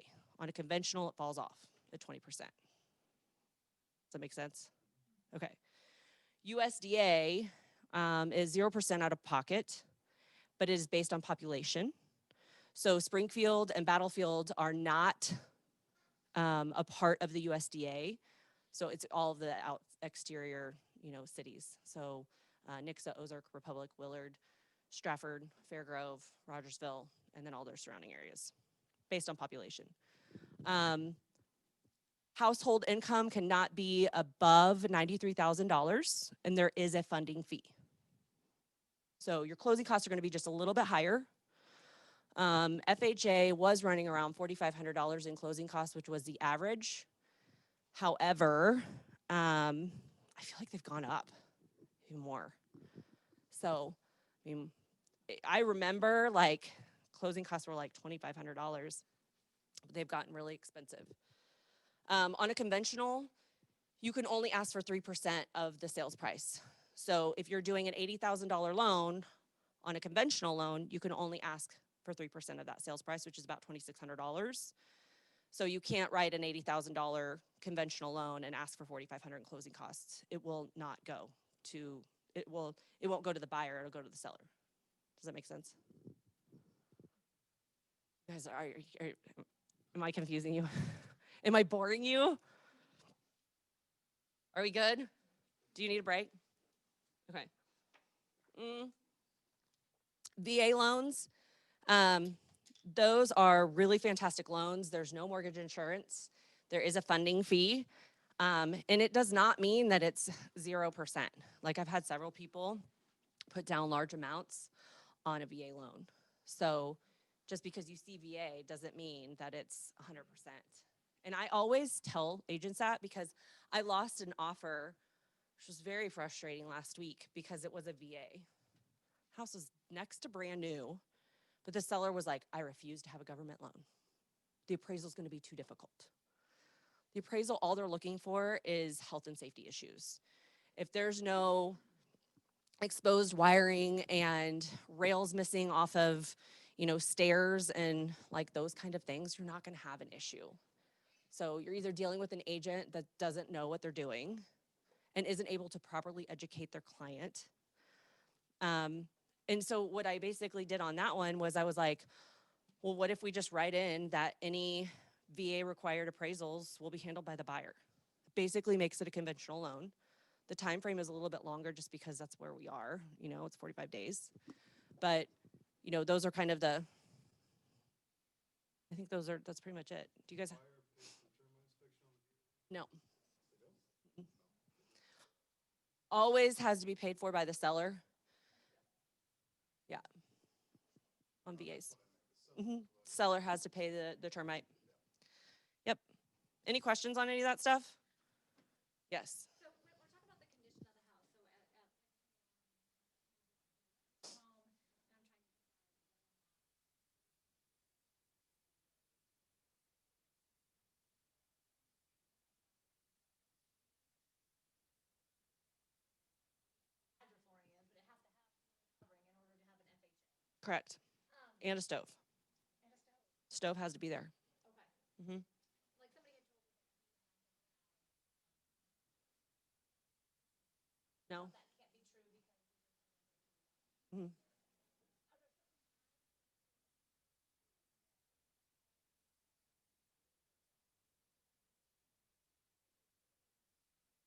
Casey Cooper has a really great document. And I have it, I'm trying to think if we have it still hanging up, but it basically says like everything that they're looking for. So I would reach out to Casey Cooper and ask him for that document because it'll basically tell you. But it's looking for paint, chipping paint, anything that was built prior to 1978. So any type of chipping paint, whether it's windows, um, exterior sheds. Sheds are now included. Like that used to be considered personal property. However, like we have scraped and painted and vacuumed up all of the paint chips on, I'm not kidding, with the shop vac, like out, in the grass. So they're looking for that. They're looking for exposed wiring. They're looking for balusters that are less than or more than 4 inches.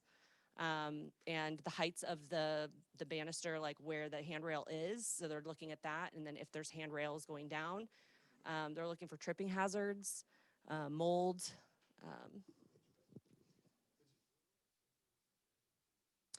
It's an opinion. It's an opinion. That's what an appraisal is it's an opinion. I've done a bridge loan and it appraised for the same house within 2 weeks appraised. It was like $15,000 difference. So it's just an opinion. And different appraisers handle things differently. So, yeah.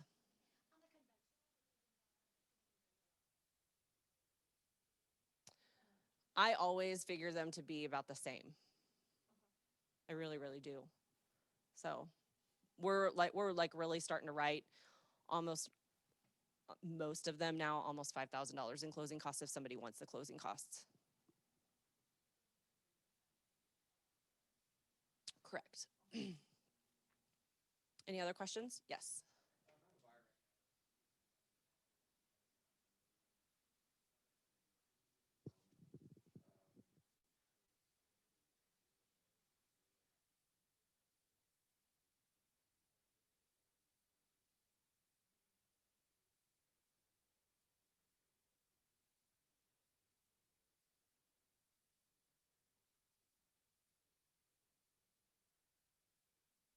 So the question is, he's got a buyer that is purchasing a property in Halltown, and they're wanting to do 50% as a conventional and 50% as an FSA loan. And the closing time frame is a little bit longer. I am not super familiar with FSA. However, Jennifer Grove in our office does a lot of them. I've actually referred some business to her because the way that they do their loan is based off of like large pieces of acreage and like the usable land and how they're going to be using it and where that income is coming from. And that's just a little bit out of my scope of expertise. And I didn't feel like I was able to help my client the best. So I referred it out to Jennifer. Plus, the other thing that's really weird about those FSA loans is they won't actually pre-approve them. So you could get all the way to the finish line, or you think you are. And then they say, well, you've got $500 credit score, and them not do it. But I would reach out to Jennifer. And if you need her contact information, I have it. She's really, really great, stuff like that. That's correct. Yeah, I had a guy that was trying to buy like 150 acres. But whenever I was trying to pre-qualify him over the phone, to me, there was no way that he was going to be able to get approved. Like, he didn't have a job. Oh, that was the first one. He was currently living in a place as a tenant, and there were lawyers involved. So I'm like, he's sue happy. So that's another red flag. And then like he was being evicted. And like then he's like, well, he's like, we're supposed to be out in a couple weeks, but I think I'm just gonna like get COVID. And I was like, all right, I don't think this is a fit. But I had called the FSA out of Marshfield because that's who they had spoken to before. I don't know if you've had a contact there. They were super, super helpful, but I just kept saying, like, I need you to pre-approve them. And she's like, well, we don't approve it until it goes under contract. And I'm like, I don't understand. Like, what if they have a 500 credit score? And she's like, we'll find out then.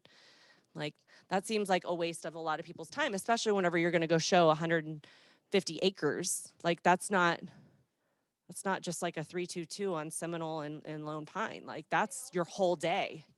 Huh?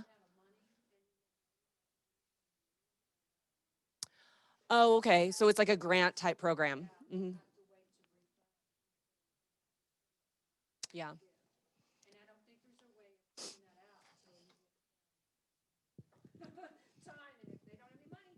Yeah. Well, I would just, if I were you, if you continue to move, like with working with that client, I would put it out on the internal page, see if you can come up with a couple people that you can kind of like brainstorm off ideas, because it sounds like you even know quite a bit about them as well. A little bit, yeah. Yeah. Any other questions? Good questions. Farmer. Yeah. Yeah.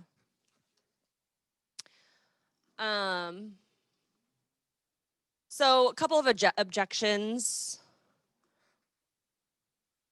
Let me see. I don't want to sign anything. I want to be free to work with all agents, right? So there's a really good script in there. And that's on page 46. What if I change my mind in 30-day period? I've heard people use that script.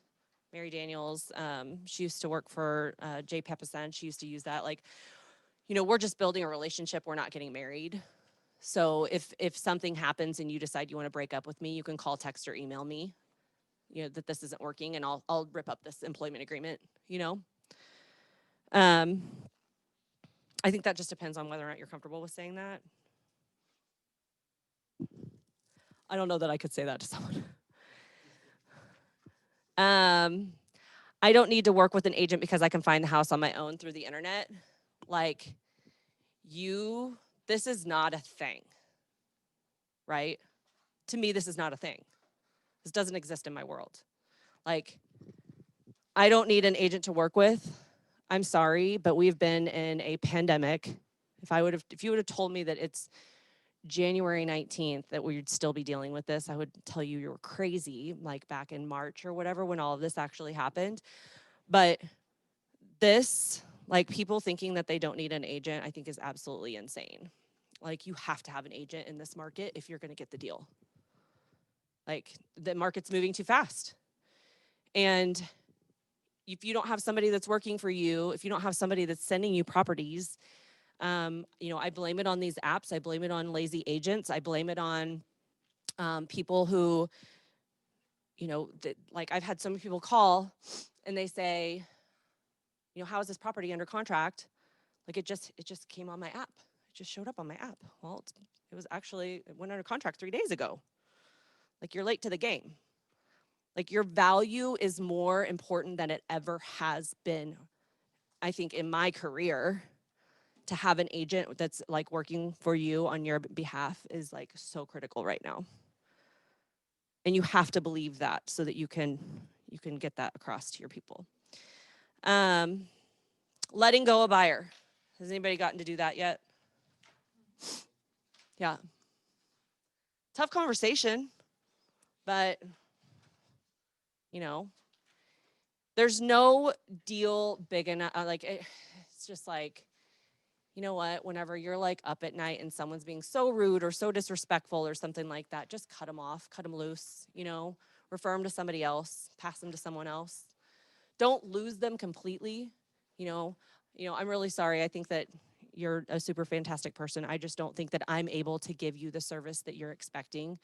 But my friend Katie, she also works, in our office, and she's super fantastic. And I just feel like personality-wise, she's going to be such a better fit for you. I'm going to have her call you later today.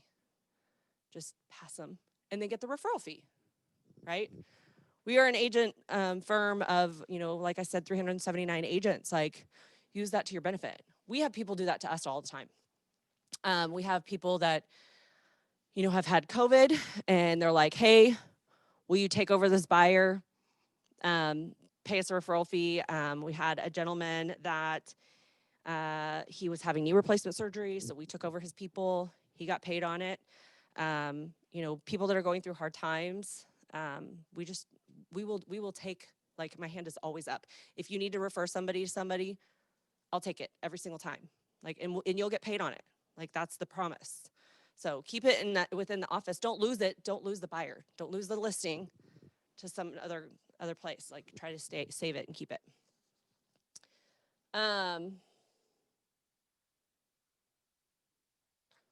What questions do you have? Anything? This goes into needs analysis. So we're kind of going back into the buyer. Do you guys have anything else? Nope. I think we've already kind of like touched on a lot of this, so this will probably go really fast. But that buyer needs analysis, that DNA, really, really make that. Listen and take notes. I listen to Tony Robbins all the time. I don't know if anybody else does, but he's like one of my favorite things. So like every single morning, whenever I get up, that's the first thing that I do, like while I'm putting on makeup, is listen to him. And one of the things that he always says is that he like talks to like these huge groups of people. He gets really frustrated when people don't take notes, because he's like, you're wasting everybody's time. Like, you absorb so much more. Like, I'm a note taker. Anytime I'm in a class, like, I don't care. Even if I'm scribbling, who is it, Tyler, the guy, the psychic? He like scribbles. Nobody knows what I'm talking about. Tyler Henry. I like psychics.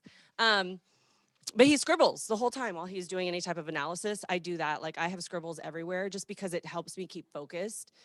And there's something about taking notes. But whenever you do that, like, you'll remember things. So like, I have, like, anytime my DNA is done, like, there's just notes all over it. So take notes. And if it makes you feel better, ask, like, hey, do you mind if I take notes? I want to make sure that I don't get anything, because I move really, really fast. And there's sometimes where I have 5 buyer consultations in one day. I've got 11 o'clock, a 1 o'clock, a 2 o'clock, a 3 o'clock, a 4 o'clock, and 5 o'clock. And by the time that the end of the day has happened, I don't remember what this person wanted versus this person and those super, super important things. So be very, very like mindful of this and do it. And like, people really, they're like, oh, she's super interested. Like, what's important with my kids? It's just super important that I've got a special needs kid that I can only be in this one school district. Like she's really, really listening and paying attention. Make sure that they know that. Be specific. I kind of talked about that already. You know, what about that is important to you? Ask what else. Ask outside the ideal. Never assume. Never, ever, ever, ever assume. Ask about household, not family, for fair housing laws. And then make it a dialogue. Like, it's a really, really fun conversation. Like, I love learning about people. Have you guys been watching all of these like videos and stuff like that? No?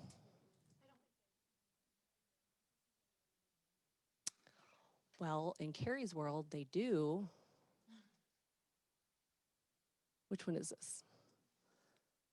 Because she told me the same thing. I'm like, yeah, they do. I watched it today.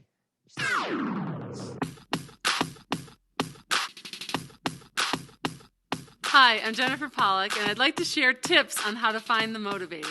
What do I mean by find the motivated? Turning a warm lead into a closed client. The first tip is when you find someone, you want to ask for the business. Let's say you're at a party and your friend is pregnant. You can always say, hey, it looks like you need a bigger house. Or you're out and about and you see this big, beautiful diamond ring and not the full wedding ring. You can say, hey, it looks like you just got engaged. Congratulations. When are you buying your next house? And then I always ask, when are you ready to buy?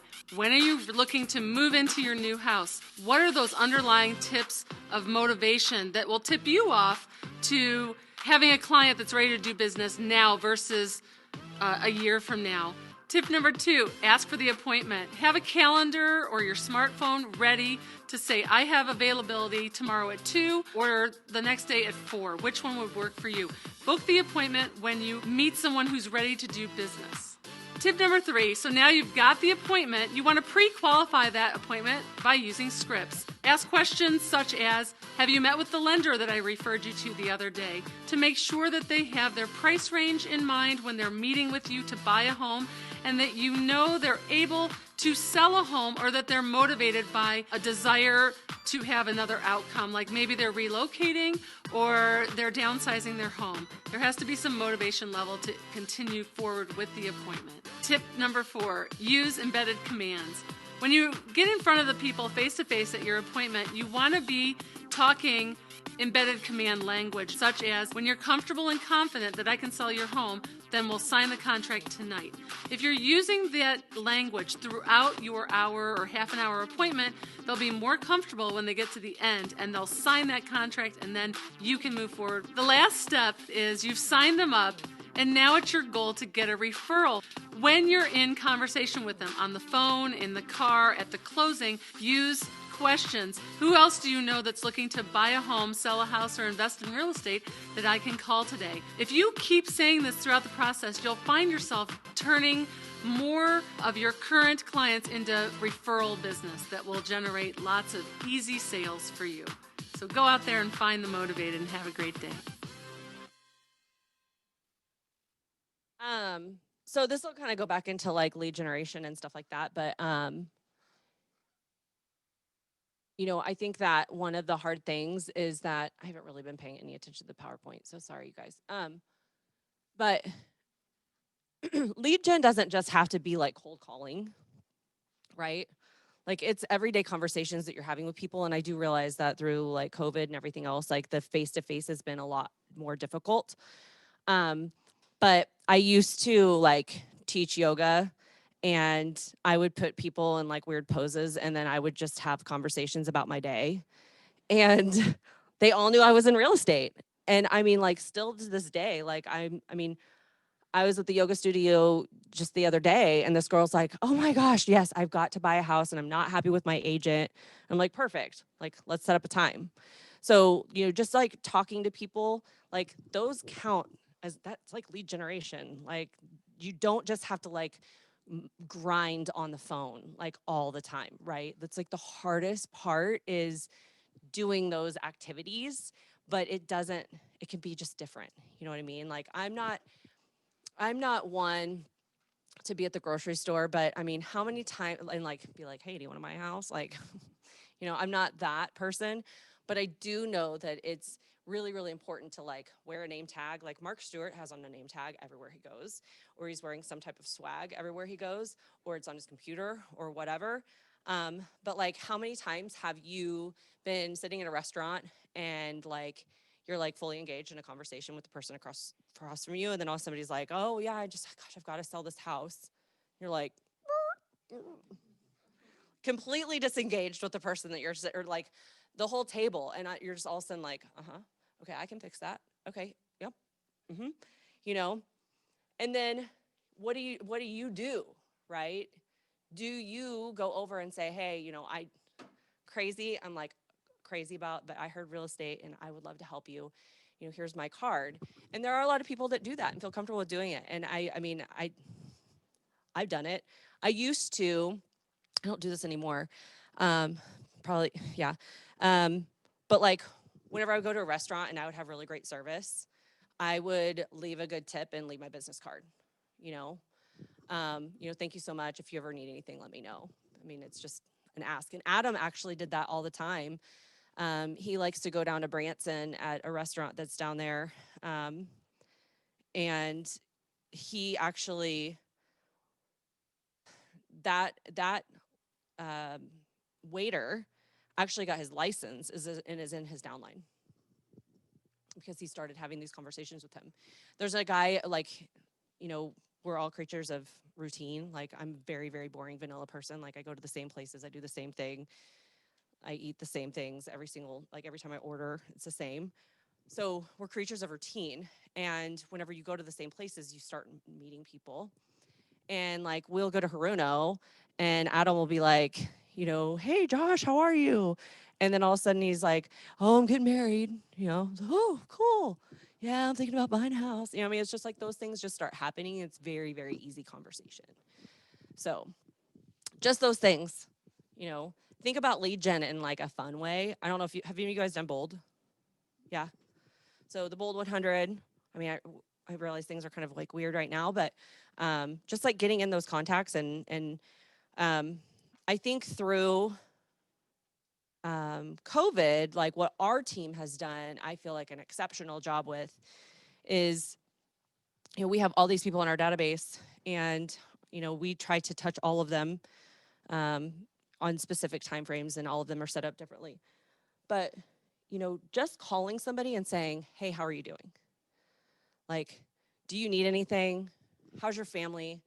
Is everyone healthy? Like that has basically been my conversation. And it's been with agents.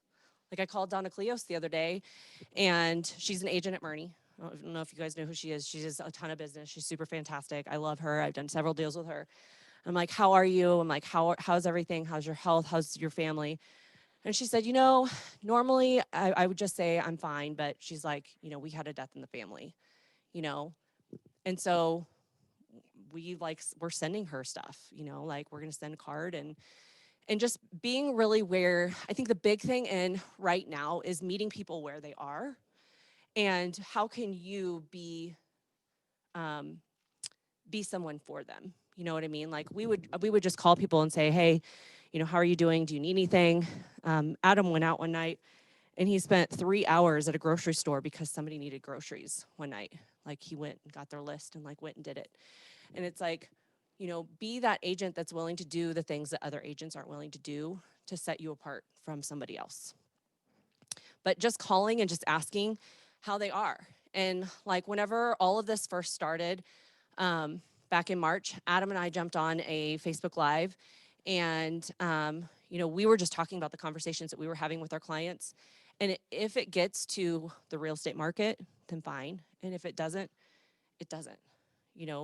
Make your notes, show that you've like been in contact with that person, and just keep reaching out to them. That's the important part about, that video. It's very, very true, but that's what I was saying at the very, very beginning. Like if everybody knows what you do, my dad was an optometrist. He retired in 2017. And I always loved like hearing from him because he was like, I wanted to do something that everybody couldn't live without. And like, you have to see, right? And that's why I do what we do, because I'm doing something that everybody can't live without. Everyone will own a home. eventually sometime in their life. And if they don't own a home, they're going to rent a home. And I can be a part of that too, right? Like just because we're, doing real estate, it's just there's so many different aspects that you can be so important to for other people that I think is what's so, so important. So that was my like little lead gen thought. I am on page 52. We'll probably end early. I don't know if I've gone too fast or I talked too fast or we didn't do all of the scripting, but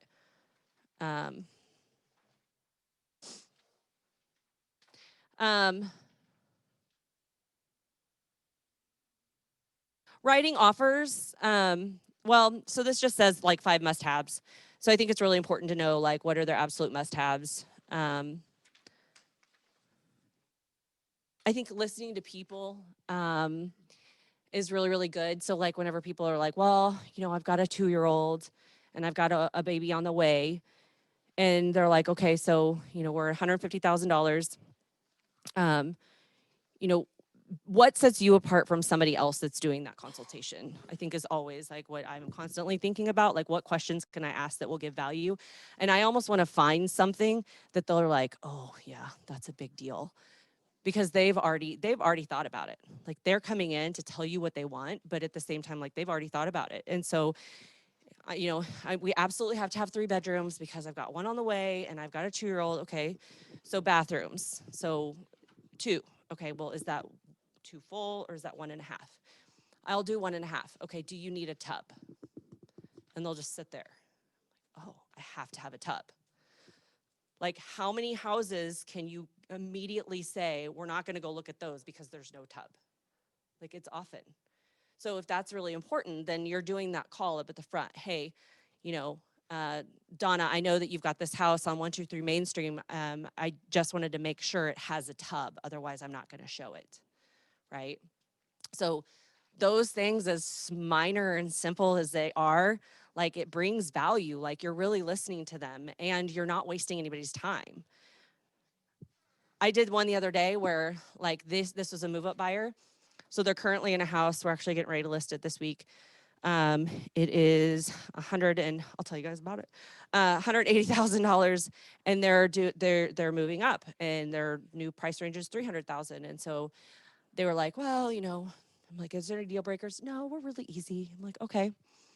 So like, cabinet space versus countertop space, fireplace, open concept. Like we're going through all these things. And I said, master suite. So like 1 vanity is fine.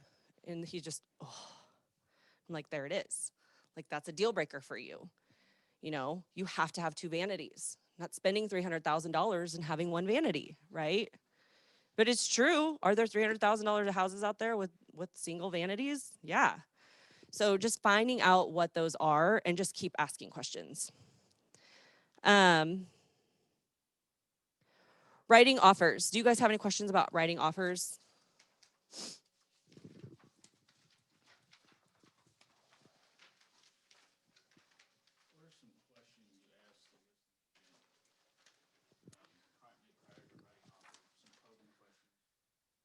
So the number one thing that I will tell you that is the biggest annoyance for me whenever I take listings is people that like all of a sudden there's just an offer in my inbox.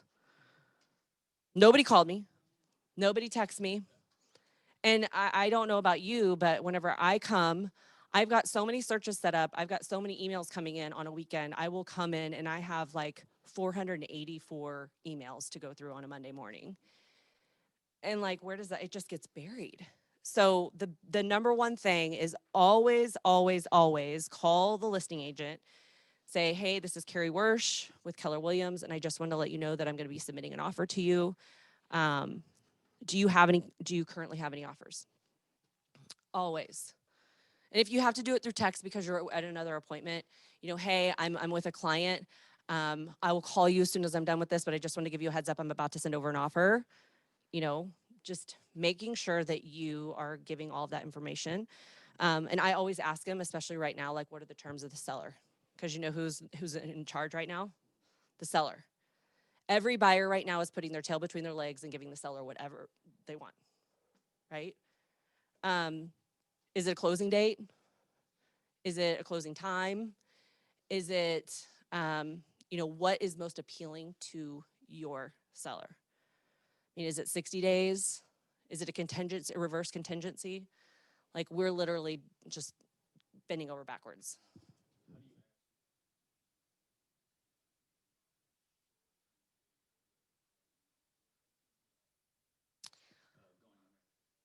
So I always say, hey, this is Kari with Keller Williams. I'm getting ready to send over an offer. I know it's only been on the market a couple of hours, but how many offers do you currently have?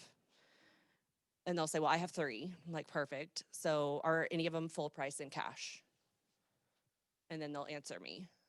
Very, very rarely do I have somebody that won't answer me.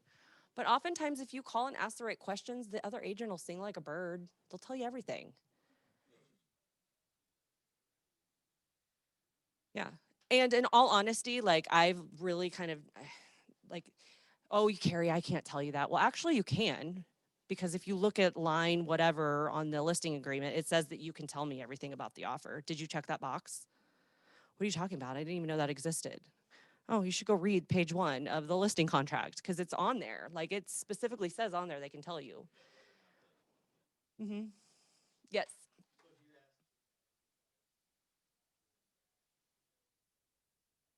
Yep. I want to know what I'm up against. Yep. I always ask. And they'll say, well, it's a really good offer. It's pretty strong. Then I'll say, okay, so it's full price and closing costs. Well, they just answered my question. Like, I mean, I had, who was I talking to on Sunday?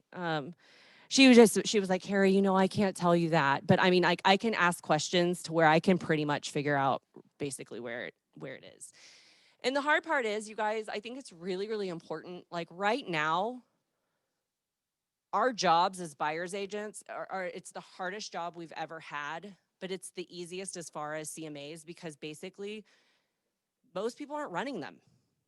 Like, Adam will call me and he's like, Kari, this house has been on the market for 2 weeks and I just got a full price, no closing costs. And it's like, you didn't even try to negotiate. But that's what everybody's being like trained to do, right? The price is just the price. I had a investor reach out to me yesterday and he's like, hey, I want to buy this house. And so he sends it to me. And so I send him all the information and he's like, what do you think? And I run comps and I'm like, it's $176 a square foot. The most expensive house that sold within a 1 mile radius is $133 a square foot, which is crazy to me. It's a 311. I'm like, I can't justify it. But if you want to buy it, you can buy it. I'm more than happy to write it, but it doesn't make sense. And it wasn't that tricked out. I mean, it wasn't that great. But I've had many people that are just like, well, I don't care, I want it, but your job is to educate them, tell them what the risk is. And if they still want to buy it, then they still buy it. But, I still run CMAs on every single client that we write on, just because I've been in that situation where, I've had a divorce and he bought a house and he bought something that had a basement. And then 6 months later, he's calling me. He's like, I don't need this basement. Like, it's me, it's by myself. I have my kids, like, a couple times out of the month. And like, it's just wasted space. Well, then I have to sell that. And the market hasn't appreciated that much, So I always tell people, like, I want to make sure that we're making a good investment. And there's been a few. There's one that I sold this year that the buyers were just in love with it and they didn't care and they were going to pay for it. And it did not matter what I said. And it didn't matter if it appraised, they were going to come out of pocket and they were going to pay for it. And I said, it's no problem. But I want you to promise me that you're going to stay there 7 to 10 years. And if you stay there 7 to 10 years, you buy that house. But I just don't want you calling me next year and expecting me to be able to sell it for this price, because it's not going to happen. And we already didn't appraise. So, I always you have those conversations with them. But, I think that for my showing partners right now, I feel like honestly, like, we're kind of like teaching them bad habits, because most people aren't running CMAs, because you're running out. The house has been on the market. It's been on the market for 5 hours. There's 5 offers. And what are you telling your client to do? How high are you willing to go? House is listed for 150. Okay, so will you go up to 165? Right? And if we have an appraisal issue, are you willing to pay that out of pocket and your closing costs? Like, those are the conversations that we're having. And so I think that that's really, really tough right now, because once upon a time, agents were salivating at the mouth for me to bring them an offer. You know, you go show the property, and 3 days later, the agent's calling, going, "Hey, Kari, are you gonna bring me an offer? Hey, Kari, it's been a week. You gonna bring me an offer?" Right? That has not happened. This inventory issue has created this pricing increase that we're in right now. So I say that not to like doom and gloom, but you know, those are tough conversations that Adam and I have dealt with over the years, because, you know, whenever the market crashed and whenever you're sitting at a listing and you're saying, "I'm sorry, Mr. Seller, your house is only worth $175,000, and I realized that you purchased it last year for $200,000. This is where the market is." Right? It's never us, it's the market. We always say the market. The market is rejecting you, right? But those are hard conversations. That's tough. Those were tough days whenever like they're cutting a check, like when they're signing the listing documents. So I'm always like very, very careful about going too high, but you know, it also has their praise. So you've got that in your back pocket. But yes, always call the listing agent. Ask them what they want, especially right now. Yes. I love questions. Please give me all your questions.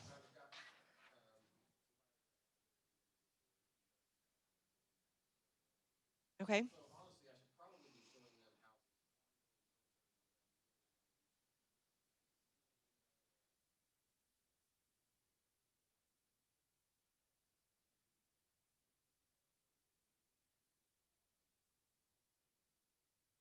Right.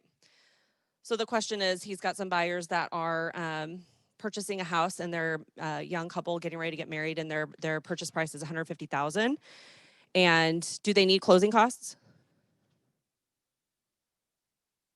You need to know that, because if they need closing costs, their absolute max is $145. Absolute max. So, I mean, I tell people that when they come into the consult and they're a USDA buyer, you know, and they're like, I always say, do you have to have closing costs? And even if they've met with a lender, a lot of times the lenders aren't talking to them about closing costs and how much those are. So you get to be the bearer of bad news, right? By the way, you know, or you're an FHA buyer, and by the way, you're going 3.5% and you need another $5,000. Well, how many people buying their first home for $150,000 have $10,000 just sitting in the bank? They don't, right?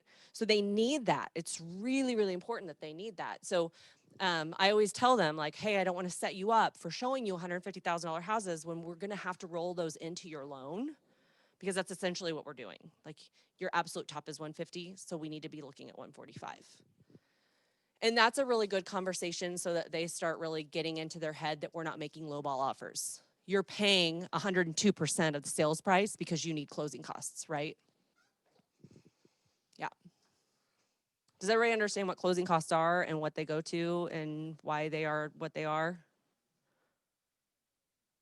Question? Do we know why there's such a shortage? Is it the pandemic related, or is this happening nationwide? It is happening nationwide. My coach is Aaron Hurd. He's out of Portland, Oregon. And he told me that as of the first week of January, they were to 0.08 inventory. Adam's coach is in Kansas, and they are at the exact same that we are. I think it's like a 0.08 or 0.1. So it's like less than 1 month of inventory. And in St. Louis, it's the same. Drew Lee is Claire's coach, and he said it's the exact same. So, I mean, it's happening everywhere as far as like inventory. So there's inventory issues and conversations that we're having all over the place. This is just me, which year over year trends don't mean anything right now, just because last year was so funky. But We always do see an influx here, I feel like, coming in February where our spring's early, so more inventory comes on a little bit earlier. You know, usually I would say it was like 7 years ago that we actually had like a decent snow. So everything kind of, you know, waited a little bit longer to where it was like an actual spring market. But to me, we should be seeing a lot more inventory coming on in the next 3 weeks. So hopefully we can, I mean, 1,000 houses, I mean, that's quite a bit to like cushion. So it's gonna take a while, but I mean, that's what's driving our prices up. You know, I used to say that days on the market, once you were above 300,000 were a lot different. And like, I've written several that are like 450s and there's multiple offers. I was writing on Sunday a 725 and there was multiple offers. And that's the crazy thing is those high-end properties are moving. They are moving. Like that has always been a thing. Like once you get up to a certain price point in this area, they're not moving and they're like totally moving right now. So all those high ends. Great question. I hope I answered that. What else do you have for me? Anything? Let me see. I think that I have gone through all of it. In this last like practice buyer consultation is a 40-minute section, but I don't know that you want to do that.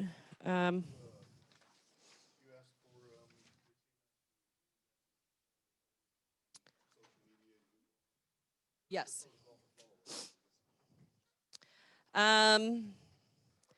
It is pretty intense on our team. Just because the reviews are the lifeline of your future business, right? So, I mean, the young kids and all the things that they're doing, like they basically are like reviews. The hard part is like, I know me, like if you want me to write a review and I have to start an account, it's super annoying. So that's the hard part is that people have to register. So, but it's several asks. So, you know, it's at the closing table. It's the transaction coordinator asking. It's the follow-up from the ISA, like, hey, congratulations. How do you live your home? You know, is there anything that we can do for you? Do you need any resources? You know, we've got a ton of resources. We've got painters, we've got plumbers, we've got roofers, we've got like all that. So like, is there anything that we can do for you? Coming from contribution and, oh my gosh, it was just the greatest experience. Oh my gosh, that's so awesome. Here, I'm gonna send you a link. Will you just fill out, you know, this, it doesn't have to be 5 sentences. It can just be like, they were awesome. Like it can be super, super simple. And I think that's a big thing about reviews is like, it doesn't have to be like this huge thing. It can just be super awesome, you know, great customer service, you know, love the experience, like whatever. It can be something super easy. So we've even done that to where we've like, here's an example, and we'll do 3, and we'll do one that's like a 1 sentence. We'll do one that's a little bit longer.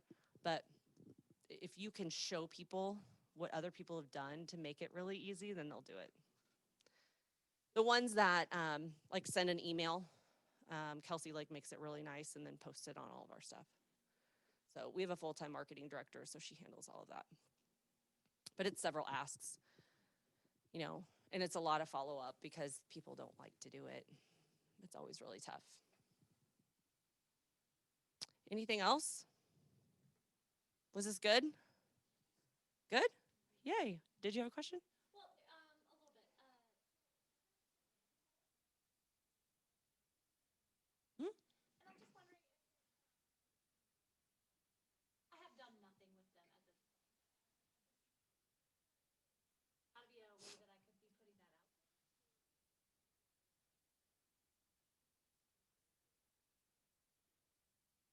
Your thank yous? I mean, you can screenshot them and post them everywhere. I mean, you can put them anywhere on your social media and tag everybody in it and like just do those kind of things. I think is really, really good. So It doesn't have like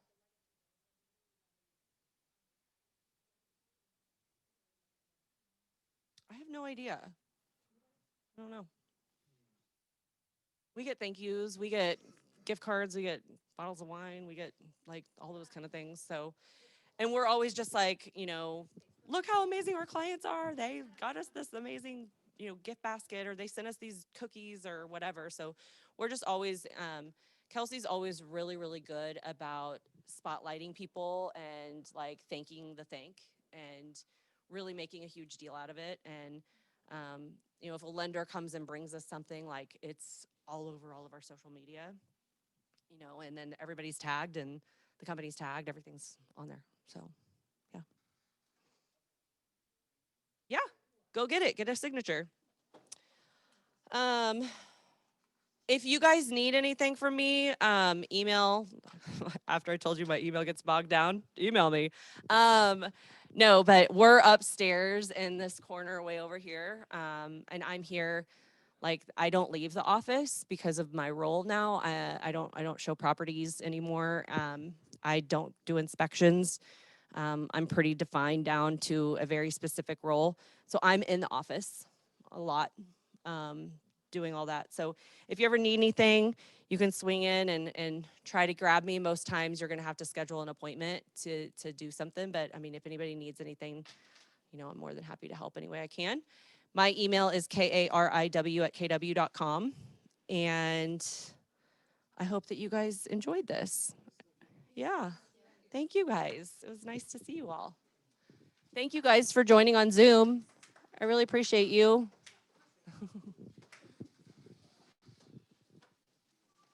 Read those scripts. It's really important. They're actually pretty good scripts too. Hi. Thank you. Thank you.